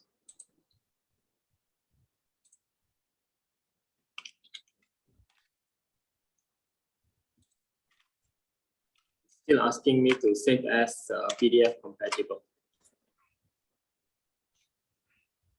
PDF compatible. Let's say reduce this legacy. Okay.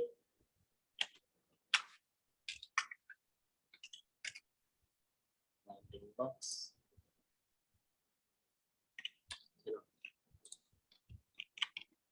Still asking me to save in a latest format. But never mind lah, never mind. What you do, you No just problem, put your, no problem. all your item inside.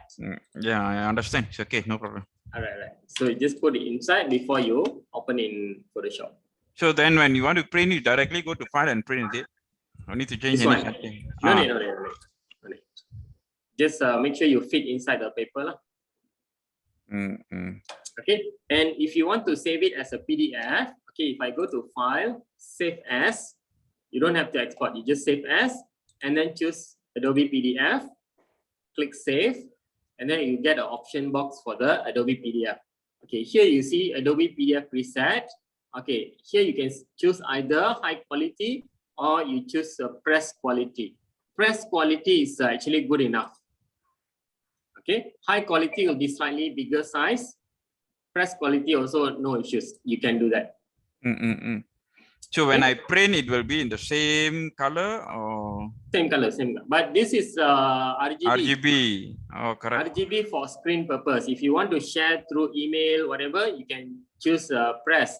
But let's say if you decided to print in a offset printer, not your home printer, offset printer. You see, okay, example, you need to know this. Okay, see here, this one is cyan color, correct? Correct. Cyan in RGB, not CMYK. So example, I create a box here.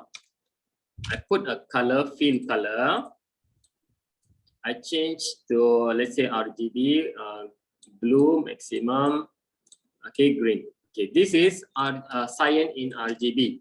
If the same object, I go to CMYK, okay, this is not cyan, but this one is cyan, 100%. You see the difference? Oh, that's a lot of difference. Yes, yes.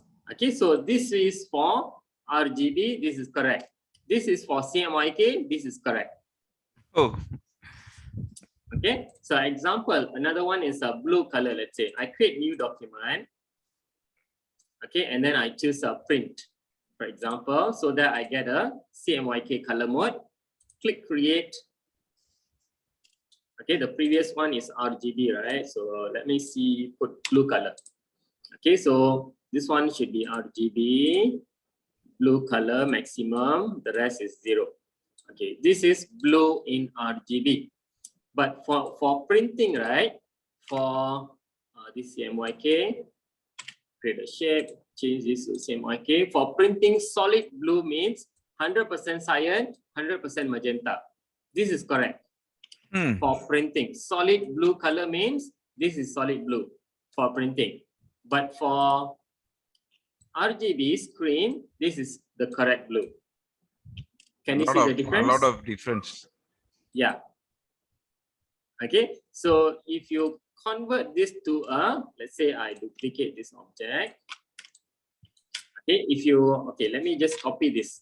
I'm going to copy this RGB blue, and then I bring it to a CMYK document. When I paste it, become like this. Supposedly, it should be like this. Correct. But RGB blue, when we directly print it out, it becomes this blue. You understand? Yes, sir. Okay. That's why you have to change the document color mode. For example, let's say now I'm in RGB, right? Right? Yeah. I go to file and then I go to document color mode, change to CMYK number 1. Then you see my color already changed. You have to select the object. You have to change it to cyan blue color like this. Then only you print it. Okay. So yeah, so you have to take a look at what are the colors. You see, for example, remember we did blending mode screen. Correct. Blending mode screen or multiply, it doesn't work in CMYK. Oh, okay. Understood. Okay. All right. So, and this one is not 100% black color like what we have done earlier. Okay, 100% black color in CMYK, it's either only K100 like this, or you can add more color like this. All change to, normally they don't put 100 lah, they put about 40%. 40 cyan, 40 magenta, 40 yellow, 100 black. To make the black color really black for printing. Okay. All right. Okay, so this one is actually quite a lot. When it comes for printing, okay, there's a lot of things that you have to take note regarding the color. There is an overprint. Okay, and if there is a transparent effect, you have to rasterize the transparency. Correct. Okay.